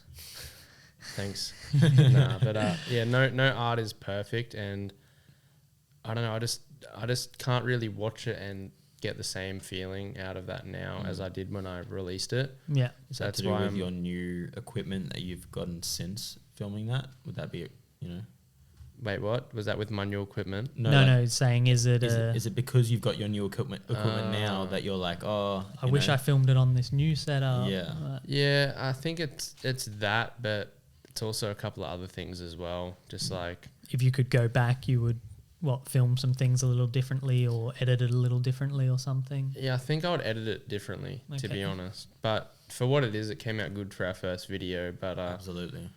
Yeah, it's insane. But yeah, mate, what was the other question you asked me as well? Well, how long did it take? Yeah, was it your, best work to date? And I guess I was comparing it to the efforts you put into Will's video, because they're the two big videos you've done recently. Yeah. And the Sunday sessions. Yeah. I haven't seen that yet. That's just like the park the video. MV thing. Yeah. Well, I personally like the video of Will more. Yeah. Just because of like, I think the song was a little bit better, and I don't know, I was just more proud to film that one. Like, I'm still proud of the Sypher video, but it was filmed on a couple of different cameras as well, because some of the clips were like really old. So yeah, and I think as well, I thought you said you wouldn't mix Well, it's still on a Canon DSLR, same format and whatnot. But yeah, I just I think a lot of the riders like Dixon and Hopgood, they're doing way better stuff now than what they were for that video. Like Hopgood has been throwing down some crazy stuff lately. So is it getting filmed? Yeah. Yeah, he's just been out on an injury for like 2 months. Oh, yes, Same with Dixon. Yeah, Dixon as well. Like you just push your riders too hard, bro. Well, Dixon's just like insane. Like we went to Coffs and then he hurt himself on the first trick, so he didn't get any clips. That's pretty much him every time he rides. That's he's pretty much a magnet to the concrete. Like yeah, it's pretty rough. Well, because the stuff he's doing is so gnarly. It's not only gnarly; it's also very hard as well. Like, you know, like a big, it's not just like it's. Sorry, you go. It's not just like lipping like a 25 rail. It's like whip 50ing like a 25 rail and shit. It's like insane stuff. But not saying he did that. Not lipping any footage. Yeah, he didn't. But unless he did. No, that's. I think but yeah, that's it's not just send. It's like precision as well. Yeah. He's doing really technical stuff. And a lot of the time on quite big stuff and like fast. Like I'll watch him ride, you know, like a flat bar at Jindo, and he's going like 50, like back 50, front 180 to fakie front 50, but he's like going like full speed, quick. Yeah, like, I was there for that as so well. when it he was scary, stacks, every attempt, like. And he split his head open on that session. Yes. Yeah. That's just like he could ride a flat bar, but the way he rides a flat bar is like Mach 10 full send. Yeah. Yeah. But yeah, our new video is going to be pretty sick with our new camera equipment. And Hopgood's gotten a lot of really good clips, and I'm more hyped with the filming. And I think the song choices that we'll use are going to be a little bit different. They're not going to be like an ordinary rock song. Yeah. It's going to be more of like a slower... Gonna be more of like a slower old school style song. Cool. You know, I can't wait to see that. Yeah, I got a lot of inspiration from Elijah Bell's part in the Vans video, All Right Okay. Yeah, and that video. Yeah, that video is like just done really well. Yeah, and I feel like, I don't know, songs like that just make it seem more like, I guess, classy. Yeah, not just like rough and like we're just out here hitting rails. It's just like, this is like more of like an art form. And yeah, so I think that's what I'm going to do for the next video. Has it got a name or anything, this new video, or is it just the next project we're working on? I mean, I do have a name, but I'm not going to say it in case I change it. Yeah, fair call. So yeah, it's going to have like a name and a theme and stuff like that. Yeah, and cool. Hopefully that will, I mean, it probably won't be, but we're planning to get that out before our bars are going to be released in probably about June or July, whenever they get here. Yeah.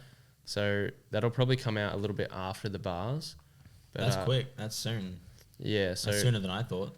Yeah. So what, for the bars or for the video? For the video. Yeah. And the bars, but I'll be very surprised if that video comes out then lined up with the bars at all.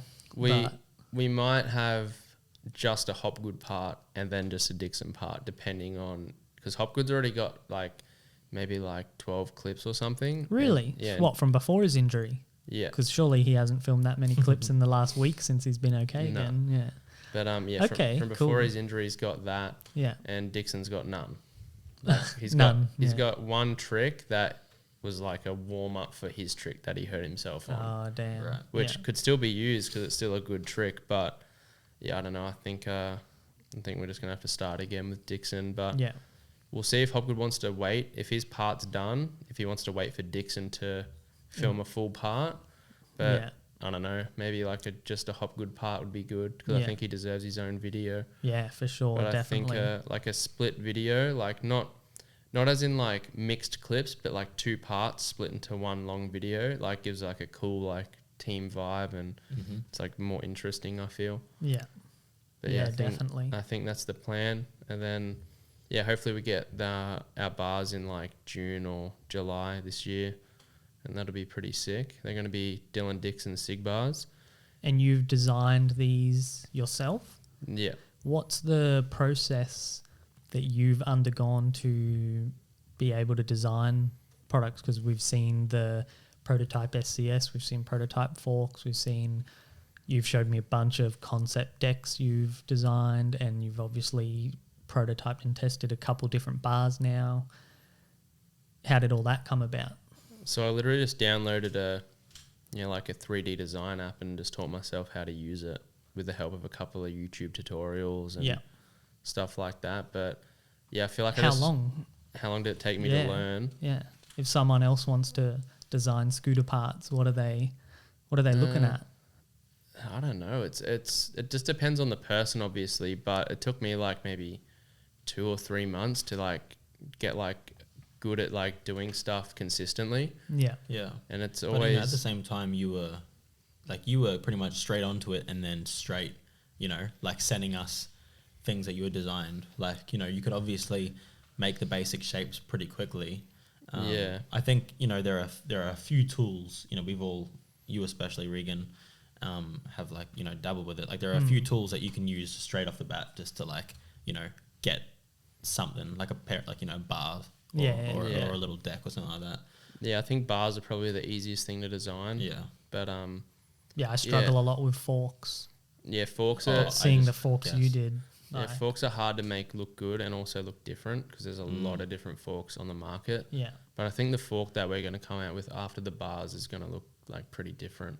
Okay. And it's going to hold up pretty well because Hogwarts been riding a pair of my forks for, I think like, he got them like, I think 9 months ago, and they're going pretty good, which is surprising because Levi Knight broke his prototype ones in like, I think like 3 weeks or something.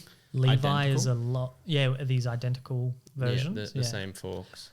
Levi's a lot more of as clean as he is, he's just a bit more of a sender than Hoppy, and Hoppy is, I mean, they're both clean, but Hoppy's a very clean rider as well. And I think he's just coming into his like hammer mode now. Like, he's been, on the flat rails and, on the ledges and stuff like that, but he's only coming into the handrail world now. Well, I think Levi was on a 4-block. Well, I think when they broke. Yeah, I think handrails give like the least impact. But I see Levi doing like crazy like big tricks and stuff, like multiple whips down sets and whatnot. Yeah. Where you do land like quite just you just hold on and that'll put a lot of pressure on a fork. But that's why we test stuff out, That's why I didn't go with some like OEM design from the factory. Like I want to like make all my own stuff, like design it myself and stuff, because I see a lot of people just like there's a couple of brands that I won't name that have just taken just random stock designs from factories and trying to make a brand off them, and that just shows no creativity or anything like that. Kind of shows that they're not in it for the right reasons, because when we design a part, we do it from the ground up based on what we want as scooter riders, and then work our asses off to actually create it and test it and release it, hoping that there'll be enough of us similarly like-minded for it to sell and continue to sell. And then you got these people that see a copied version of these products listed on China OEM websites, and then they bring it out as their own product, and it's like I know for a fact you didn't design that, because the one I'm talking of specifically, we designed it. And you guys know some of the ones I'm talking about. For sure. So and like, not only are you designing it from the ground up, based off of what you like, but you're also trying to progress the industry too. It's not just like, oh, what do we like? Because in the same sense as, companies can be like, oh, I like 5-inch wide decks, that that we can get that there, from somebody else who's designed it. But you're actually trying to like grow the industry and make something new and make something like exciting for the riders, and not just get something on the market so that you can buy it for a certain amount and sell it for double and have a company. Like, I gotta take my hats off to like brands like Tilt, Native, Aztec. Like, all their stuff looks really unique, and it's really it's really sick to see that they're pumping out original designs that are pushing scootering. And I guess that's sort of what I want to do, except I've got like a different way of looking at it. Like, a lot of people want to go for like the lightest product or the strongest product, but I want to like take those two concepts and put them together. For sure. I don't want the lightest fork, but I want it to be light enough that a park rider and a street rider could use it, and strong enough that it will hold up for whatever. Yeah, for sure. So the new design of the fork, since the prototypes, they're going to be a lot thicker. I've taken out material where they don't really need it. Yeah. So because the ones that Hopgood are on, they are very light, aren't they? they're like 200 grams. Yeah, which is it's like always crazy. It's always best to start light. Yeah. Start like make it as thin as you can. Does it hold up? Oh, good. It holds up. Yeah. If it doesn't hold up, okay, let's increase that by 1 mil. Yeah. 0.5 mil, whatever. So I think my next forks are going to be like really good. They're going to be strong. They're going to look sick. And also take into consideration the height of the head tubes and like how far away they are from the ground. Yeah. So I've noticed that is a big problem in scooter design. Yeah. Like, Yeah. you know, you chuck a pair of like native forks on let's say the Logan Fuller Aztec, and it is considerably lower than like the deck. So if you basically meaning like the front, where the front axle sits is lower than where the back axle sits. No, on the deck. opposite way around. So if you put native forks on a Logan deck, Yeah, the front axle sits lower. Well, the two axles are going to sit at the same place, because that's dictated by the wheels. Oh, yeah, right. You mean is the deck leaning forward or is it leaning back? Yeah, well, I just meant like, if you hold the scooter up in the air, the front axle will sit lower. Oh, yeah. But what you're talking about is ensuring that when you're in a 50-50, you're only on the deck and you don't have the fork touching the ledge and pushing it like off on a little angle and stuff. Yeah. I mean, if it does if it's the same height as the bottom of the deck, so the bottom of the fork does touch like then it's fine. Yeah. But if it comes way past, then you get a weird feeling when you're trying to 50. Yeah. You don't have as much 50 space. Yeah. And I see like with Aztec Circa forks, like I would like to ride them because they're really light, but even on the Jake Sorensen deck that I'm on now, the axle is like higher than the back one. Yep.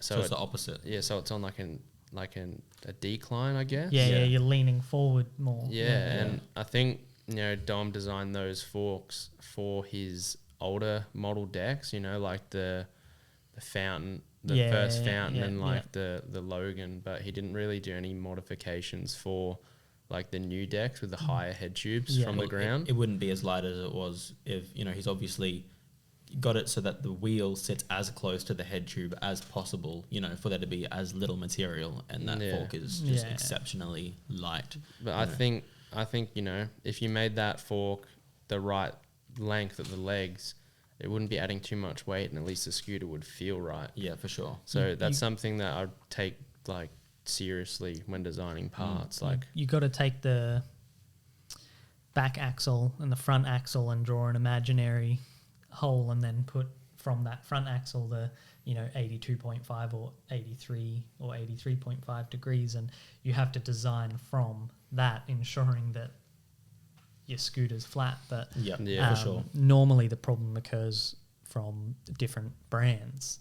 Mixing different brands of parts, where one designer for one company has drawn his line and started from that, and someone else has done it slightly a different way, because you've got to take into account the crown race of the fork, and then the headset goes on it, how far the headset goes into the bottom cup, and 5 mil can lean your scooter forward and make it a bit awkward. It frustrates me. It's not my podcast, so I'm not going to speak on it too much, but I feel like companies just need to come together and there just needs to be a standard size for way more things than there are. It's not just standard size bar tube and a standard size fork tube. It needs to be a standard size cup recess for for the headsets, and a standard size fork length for HIC forks and SES forks, and there needs to be so many more standards, because especially working in retail, we've all experienced a kid coming in and wanting a certain part, but just you've got to add 20 mil headset spaces just to make it all work, or or even worse than that, it can just be super hard to put different companies' parts together. So it, in a way, yes, totally agree, but also we're pretty lucky for how kind of mixed and matched scootering has been for the last 5 to 10 years, that it is at a pretty decent spot. I think it's pretty decent, but I can definitely agree that it could be better. I feel like bikes and skateboards seem from the outside to have it way more dialed in. Well, a skateboard, 100%. Yeah, well, you just have to consider truck width and height. Yeah. And that's just pretty much personal preference anyway. Yeah, that's exactly. It's not like it's going to be incompatible depending on what they brand. They don't have like different, stuff. The bolt holes in the deck aren't it? Like different like imagine sizes if one skate company's just like, no, we're going to use this new this new measurement so that you have to run our triangle trucks and with just 3 bolts. 12 mil standard. Oh my god, there actually is 12 mil standard on a skateboard. Yeah, there is. Wow. How big are the wheels? I'm not sure. Wow. I think it's always been a problem though in scootering that has happened, but I think we're just starting to realize that now. Yeah. And like whenever I see a problem like that, I always try and reach out to the owner of the company or whoever, if they're like, easy to reach out to, and just let them know, just because I care about where scootering is and where it's going, and they might not be aware of that. Like I did hit up Dom, and he thought the circus were like in line with the axle of the Sorensen, but I guess he just wasn't aware that it wasn't. Yeah.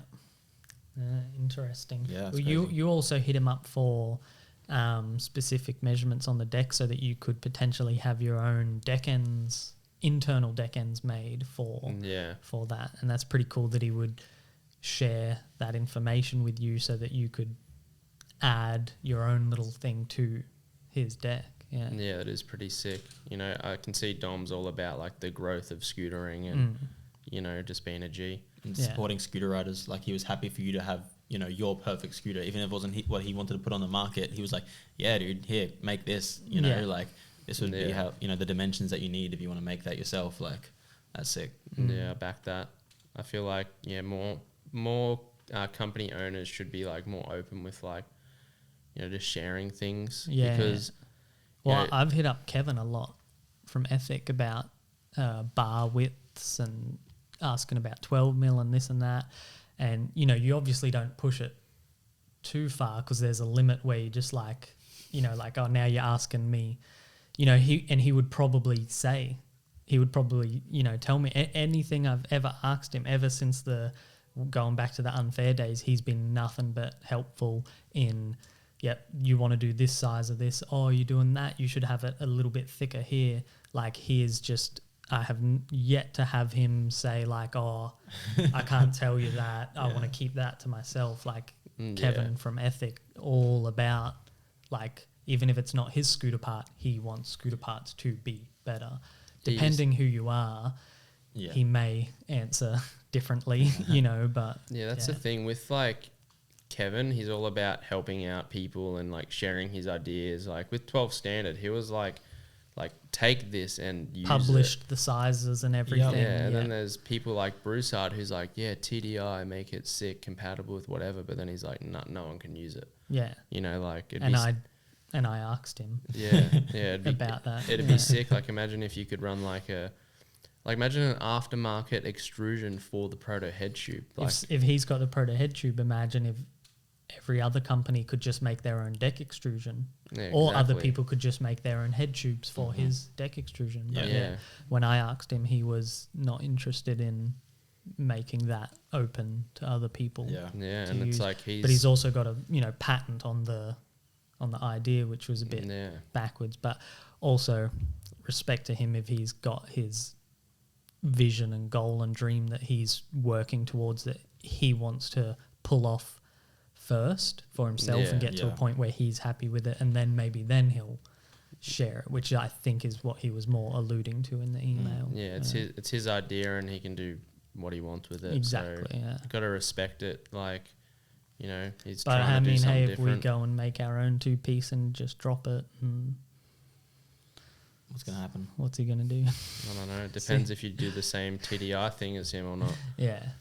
But I feel like like it sucks because TDI is such a cool idea, but he's just slept on it for so long and didn't Or didn't he try and not grow it. necessarily slept on it, but maybe he was working on it that whole time, and it's Yeah, just a but little bit slower when you're in America using your own tools and machinery and For stuff. sure. Yeah, I but imagine it being so much more expensive, especially. Yeah. So, In my experience, it doesn't take 5 years to make your deck extrusion half an inch wider. Yeah, that's Like true. by the time he got the It might take that long to extrusions- save up the money. yeah. Proto's pretty Yeah. big though. Like Yeah. Yeah, but, think money every- goes back into production of wheels and all of that. So, Yeah. Really it- can't know. yeah, you can't tell. Like, I'm sure they would have wanted to put a 5.5 on the market, for a long time. But to then do a 5.5 instead of a 6? Yeah, true. Why I did don't it know. not? Yeah. he's just pulling his hair out, bro. Like, damn, I worked on this for 5 years and now everything's 6. Like, damn it, dude. Oh, shit. But it is cool to see they put out a wider deck finally. Yeah. For sure. That is pretty dope. Where were we? I don't know, talking about Scooter part development yeah. and brands not being Well- necessarily Oh, meshing yeah. too well. Matching too well. What do you think will be... What are some of the bigger advancements that you think could come to scootering, scooter parts? Or do you think they are at a spot where they're going to stay for a long time, like skateboards and bikes? Do you think we've got the, final form of a scooter? Yeah, well, I think as far as width goes, like Aztec bringing the 6.66 out, it doesn't need to be wider than that. I wonder if it will be, though. I like think if in I a year's time we'll personally be on think- 7. I personally think a 7 extrusion could do well if it's like 6 on the bottom. 7 Like, on the top. Obviously, a 6 on the 666 is only bottom. 5.7 on the bottom. So over an inch Yeah. in from the top width to the bottom width.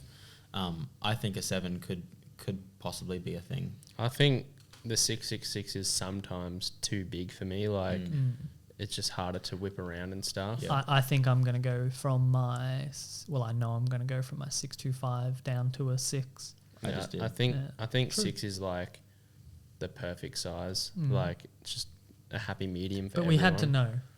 know, We had to know. We had to go past 6 and Yeah. see, because we went Yeah. from 4 to...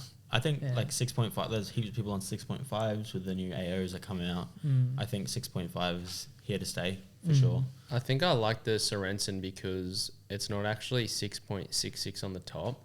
It's like curves into the top yeah, as it well. curves into the yeah. top, and I feel like it. Oh, I don't Huh? know about that. I don't It- like it that. does. No, I'm sure you're being truthful, but like, why would you have it wider on the side? That Then also the doesn't top. make sense to me, but Yeah. it could protect your shins a lot, Being curved. being more curved. and your is a fingers thing. for finger whips. Yeah. It's a good deck to finger whip. Doesn't True, hurt. yeah, it doesn't have that corner. And I think it's a good deck because there's so many rounded edges. So I think that's like one of the reasons why it's light but still very strong. Yeah. Like, because you've got all like the concaves working against each other. You get all the strength from the curves and don't need to go as thick Yeah.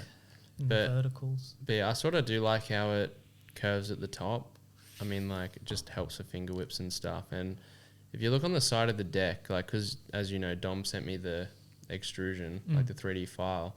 It's like really just like rounded on the sides. Like, there's not much flat on the sides Yeah, at all. Sure. Wow.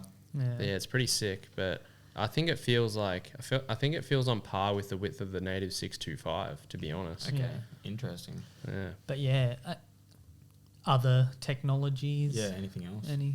Yeah. I don't know. I think 2-piece forks could be cool, but I don't know if it'd even be worth doing. Yeah, we were talking like- about this in our design chat.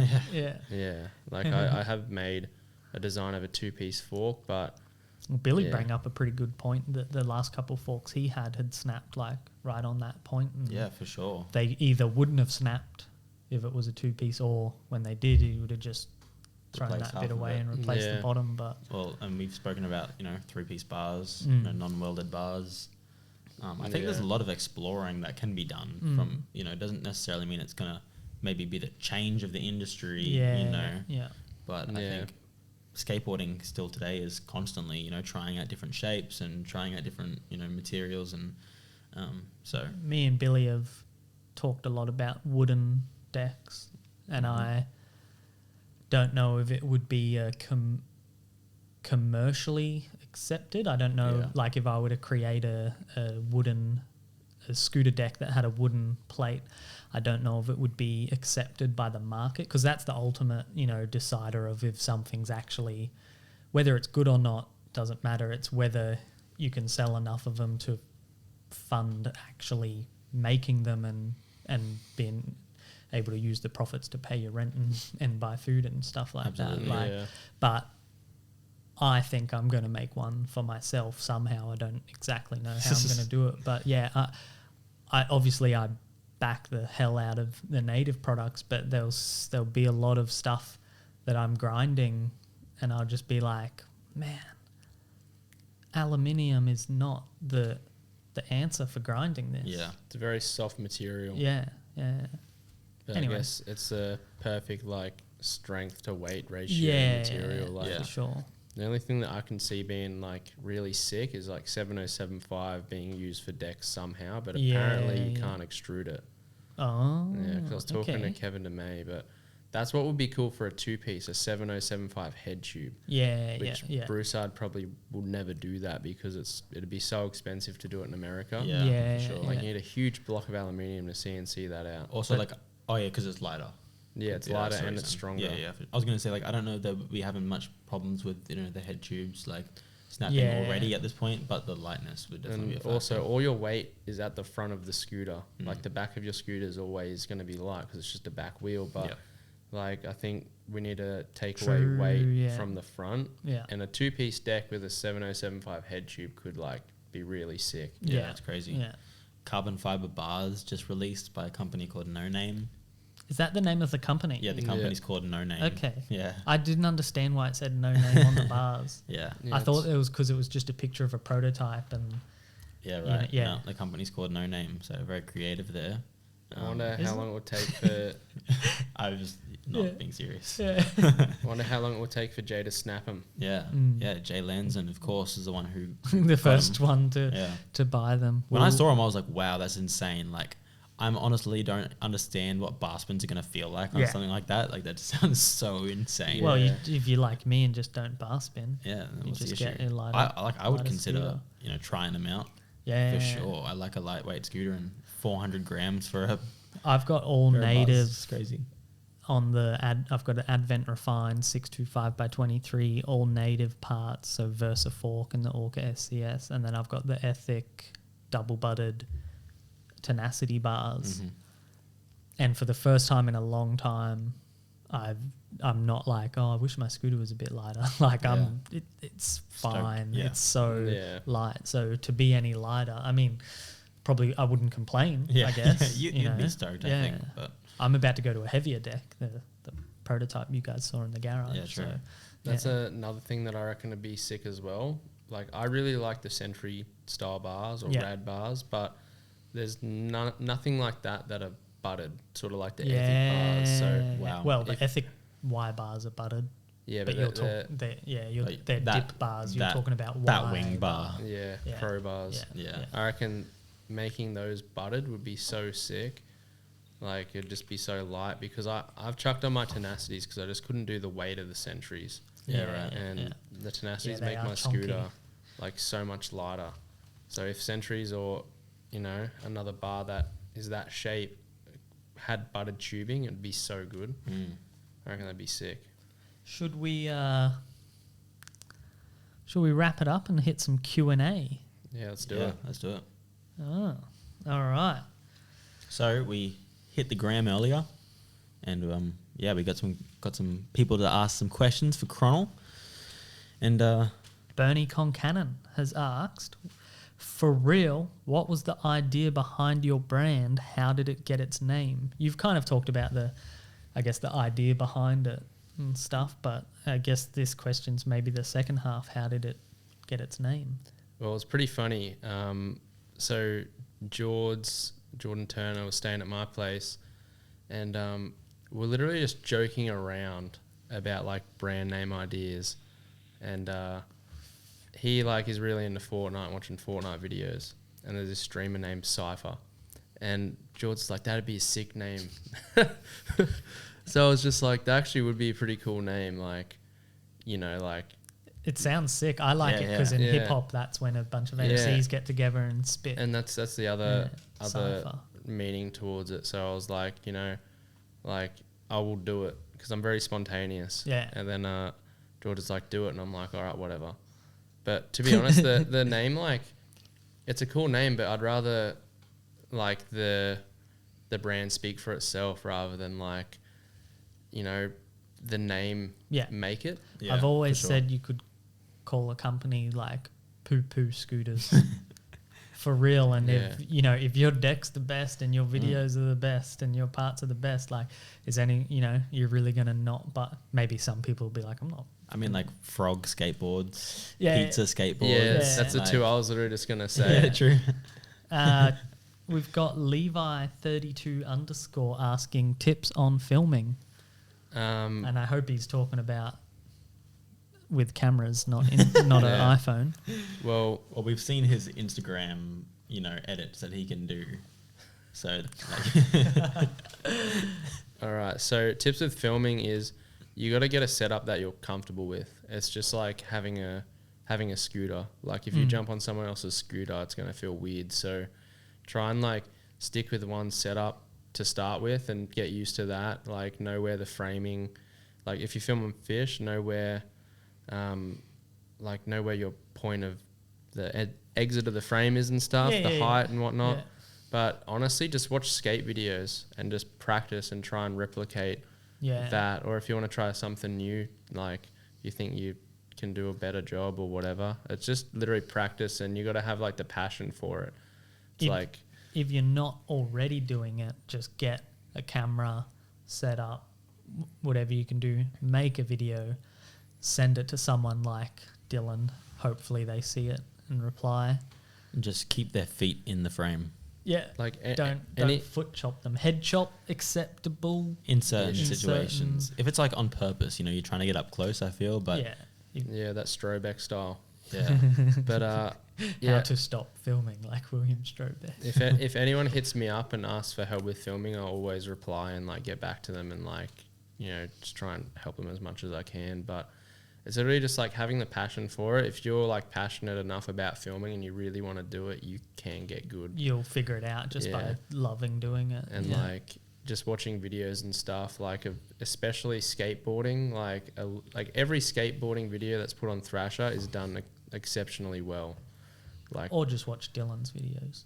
I don't have that many though. That's the issue. Only need watch Dissidence when it comes out. Watch the This Is Scootering Australia vid. What was the hardest clip you've ever gotten? Asked by Josh Mills.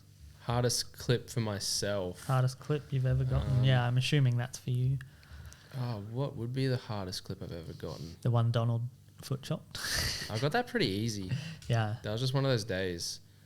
I mean, my whip fakie crook was pretty hard. Was that an Insta clip? That was an Insta clip. Get out of here. Like, we're talking clips, boy. I haven't filmed a clip in so long. Lifeboat part? Lifeboat part. You had clips in that. Yeah, I did. I don't know, I can't really remember many clips from my lifeboat part, to be honest. Did you do a board, or was it front board on a rail, then pop up onto the ledge thing at the end of the rail and then whip off? Do you remember that? Do you know what clip I'm talking about? Oh, I think it was a backboard, hop up backboard fakie. Yeah. No, that was pretty easy. He's just too good, bro. Nothing he's done has been hard for him. I don't know what the hardest thing I've done was, But we'll say hardest trick you've ever done. Screw the fact if it's a clip or not. Maybe like... surely there's been something where you just spent hours. Maybe at that old abandoned like nursery, I did like the front 50 hard 180 fakie, and then a fakie front 50 to 180 double heel out. That took me ages. I filmed that. Did you? Yeah, that took me ages, and it was like pretty hard. But like that was the first time I got introduced into Chronal Rage. Yeah, and I was like, whoa, this dude's crazy. Chronal Rage. Yeah, that was like maybe 6 years ago. I feel embarrassed saying that it was like one of my hardest, but it was so long ago, so it was hard at the time. Yeah. And also it was pretty hard. I did a line in Sydney. I did, you know, that bench spot in like the city, and it's like everyone has gotten clips on it. It's like the seat that's down the hill. Yeah. Yeah, I did a 3-bar flat and then a front board heel rewind on it. And it's not a very high like bench, so it was hard to land that. Yeah. Oh, because you didn't have enough time to... Yeah. Yeah, but as far as like in general, maybe my whip to fakie crook 180 or something. At Undies that I filmed. Yeah, or maybe like... That you were massively unhappy with as you landed. Yeah. Even though it was like NBD and people took... like out of this world. People took like 6 months to a year to catch up to that, if not longer. Yeah, or maybe like my whip fakie nose manual on the Bracken pad. Yeah. Actually, I don't think that was that hard. Dude, you got that first tee before filming. Yeah, that's what I just thought. Then you took a long time to get it again. Yeah, it took you ages to get it. And we had a fight that night because you were going crazy, and I was like, you're embarrassing me in front of all these people here. Yeah, it's just a couple of clips. I can't really think of my hardest clip. Yeah. It's a travesty that there is not more footage of you, like knowing how good you are. And I don't think a lot of people from, I guess, this, generation, this time in scootering, like know how good you are. Like you, even though we've been spent most of this episode talking shit on Instagram, go for a scroll through his Instagram, look at the tricks, pay attention to the dates. And that's only the stuff that, got published. Yeah. I'm going to say was good because I've sort of fallen off a bit, but you'll be back very soon. That's what you're working on now, isn't it? Getting back into riding. Riding, yeah. Getting over the fear. I've just got a lot of fear to it now. Yeah. What inspired the name of Yak Wheels was asked by Juz_JMO. Literally just the meme. Haven't you had the meme? People ask you to sponsor them, or can they buy wheels off? Like they thought you're the legit Yak Wheel. Yeah, I see you like resharing on your story all the time. People tagging you in photos of Yak Wheels, and I'm like, do they think that they're tagging the company Yak Wheel, or do they know that they're tagging you? Because his pictures also, you've probably got heaps of followers from that. Like not even for your riding, just because they actually think you're Yak Wheel. Man, this dude Dylan sponsored by Yak Wheel. It's pretty good. Yeah, damn, they don't sponsor anyone else. Yeah. So just the meme, yeah. Pretty much. Hopby has asked, what makes you enjoy scootering? Probably just the friends, I guess. I feel like scootering, just any action sport in general, like it's always for the most part good vibes. But it's just like a really fun hobby, I guess. Haven't been enjoying it as much as I have filming lately. But I don't know, I feel like you got to try and find a balance between riding and doing other stuff. But for sure. Yeah, maybe just like the friends and just like the feeling that you get when you land a trick that you've wanted to land for ages. It just feels good. For sure. Trying to get that feeling back at the moment.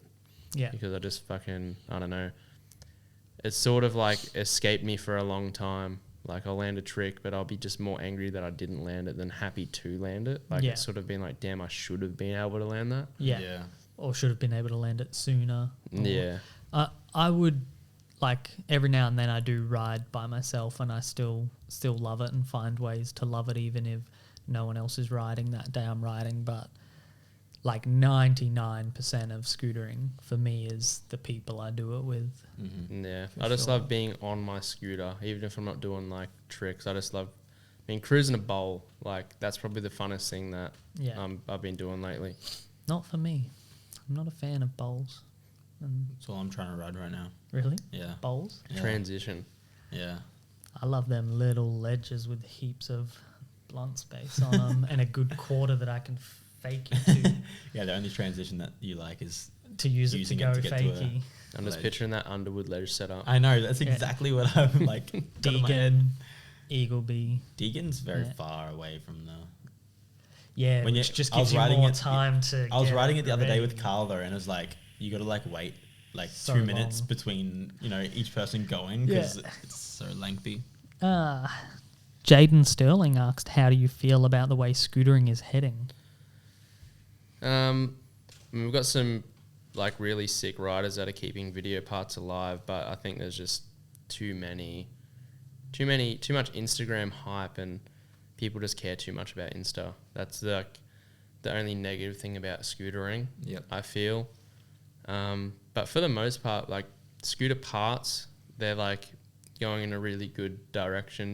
Like everyone's like trying to really push their parts to like the next level with whether it be width or weight or whatever. But I think as far as like videos go, I think there's a lot of potential in a lot of brands that aren't showing video parts as much love as they should be, and also aren't doing them as well as they should be. Yeah. So I think maybe like, you know, if more brands start to like come together and like film good video parts, not really come together, but just all have like a common mindset, film good video parts, it might inspire others to be like, oh wow, this is filmed sick. We need to sort of, I guess, compete with that and just do their best with filming like a well-produced video. For sure. Favorite underrated rider other than Hopgood because he has swag? Asked by Jackson Muir 69. Oh my god. Underrated rider. Favorite underrated rider. To be honest, I think it would be Hopgood. No. Odie Bug and Dogs maybe, but he's not really underrated anymore. Yeah, not really anymore. Hey. Who is it? Are you referring to him by his Instagram handle, or is that his actual name? It's definitely not his actual name. It's Riley Maltius or something like that. No, I don't like hearing that after. Odie Buggin. Yeah, it's like, dude, you're Odie Buggin. But yeah, he's not really underrated. I'm just talking shit on you using that as his name since we're talking so much shit on Instagram. Then you refer to him by his Instagram handle. Yeah. Well, maybe Jacob PNW.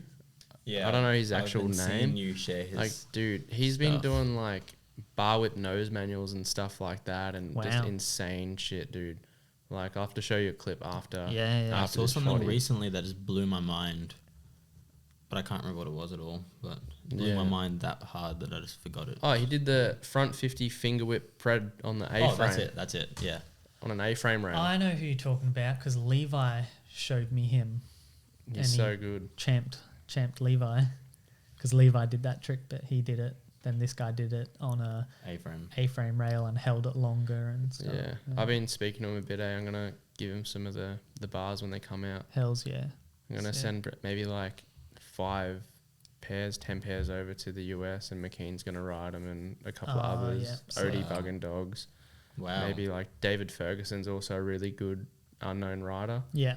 So yeah, I'm trying to like hook them up because they deserve it. They don't have massive sponsors or anything like that. Yeah, for sure. Yeah, so Matt McKean definitely needs the hookups.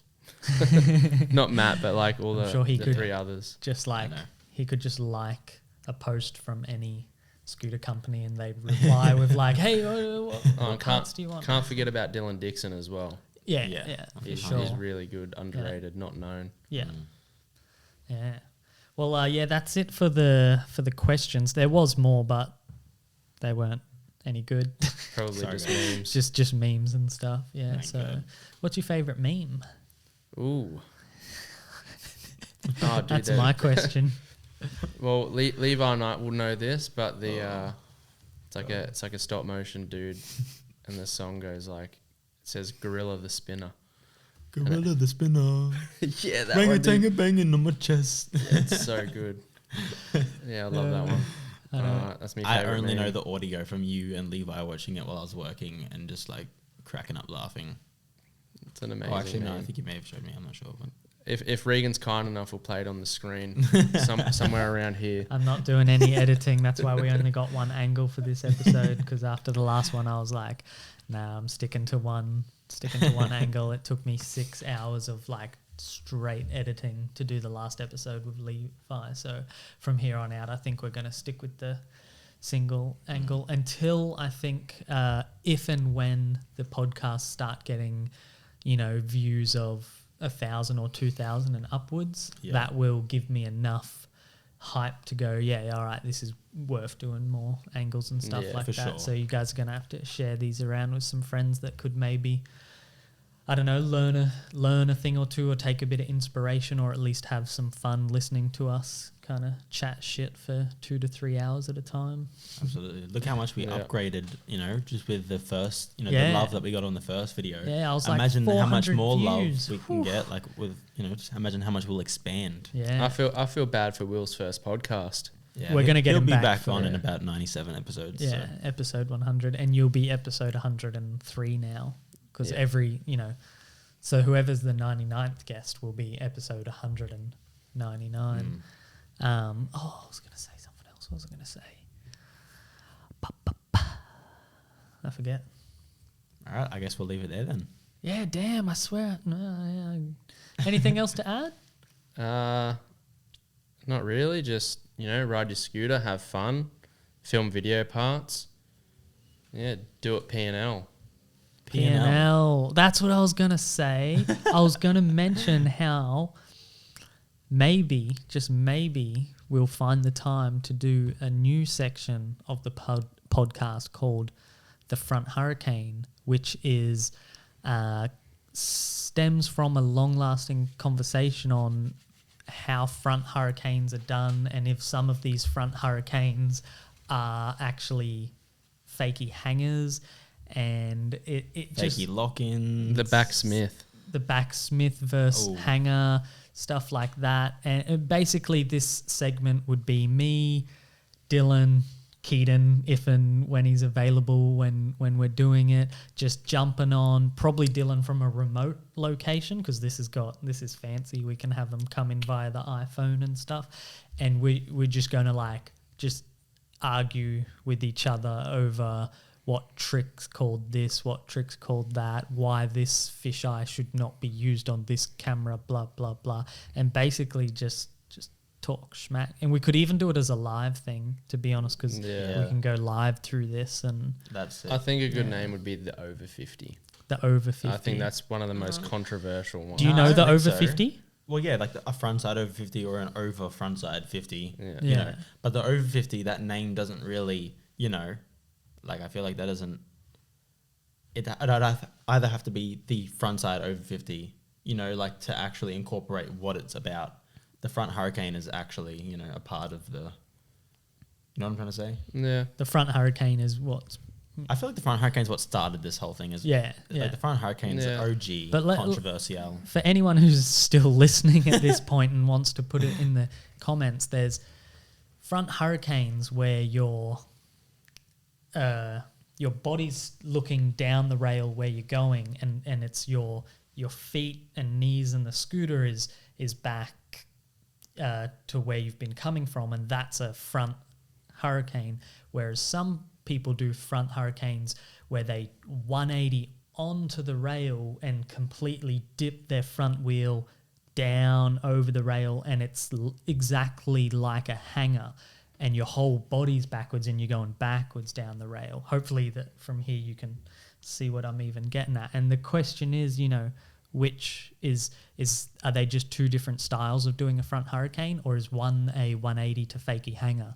And wow, I didn't even think about hurricane? The fakie hanger. I'm thinking about fakie lock-ins. That's another one where both wheels locked into the rail. If your wheels are up against the rail, front and back, it's not a trick. Each. It is, but if you're looking forwards, your wheels can touch. If you're looking where you've been coming from and your wheels are touching, then that's a fakey lock-in. It is a trick, but it's a lock-in, and a lock-in's not a trick. No. And a lie. And a lie? Yeah. You don't like them either? No lock-ins. No lock-ins. No lock-ins. That's what it'll be called. No lock-in. That's pretty good. Just do a 12-hour podcast and call it lock-in. It's like a lock-in at Regan's house. Oh my God. I always thought of this good meme, and it was the village. You know how they do lock-ins at the indoor skate park? August Pillard on the poster doing his each. The village lock-in. And heard this probably about 30 times. That's my favourite meme. That's my first that I've heard, so. Keaton. Bluetooth. Boom. Just edit the audio in there. I think we said that on the last time. I'll just edit the audio. I don't know. Right. Oh, no, you said Bluetooth, and I was like, yeah, we got Bluetooth on. Sorry, you were going to wrap it up. Thanks for being here with us. That's all right. It's a pleasure. Episode 3. Dylan Connell, thank you very much. And we'll be seeing you next week. Bye, guys.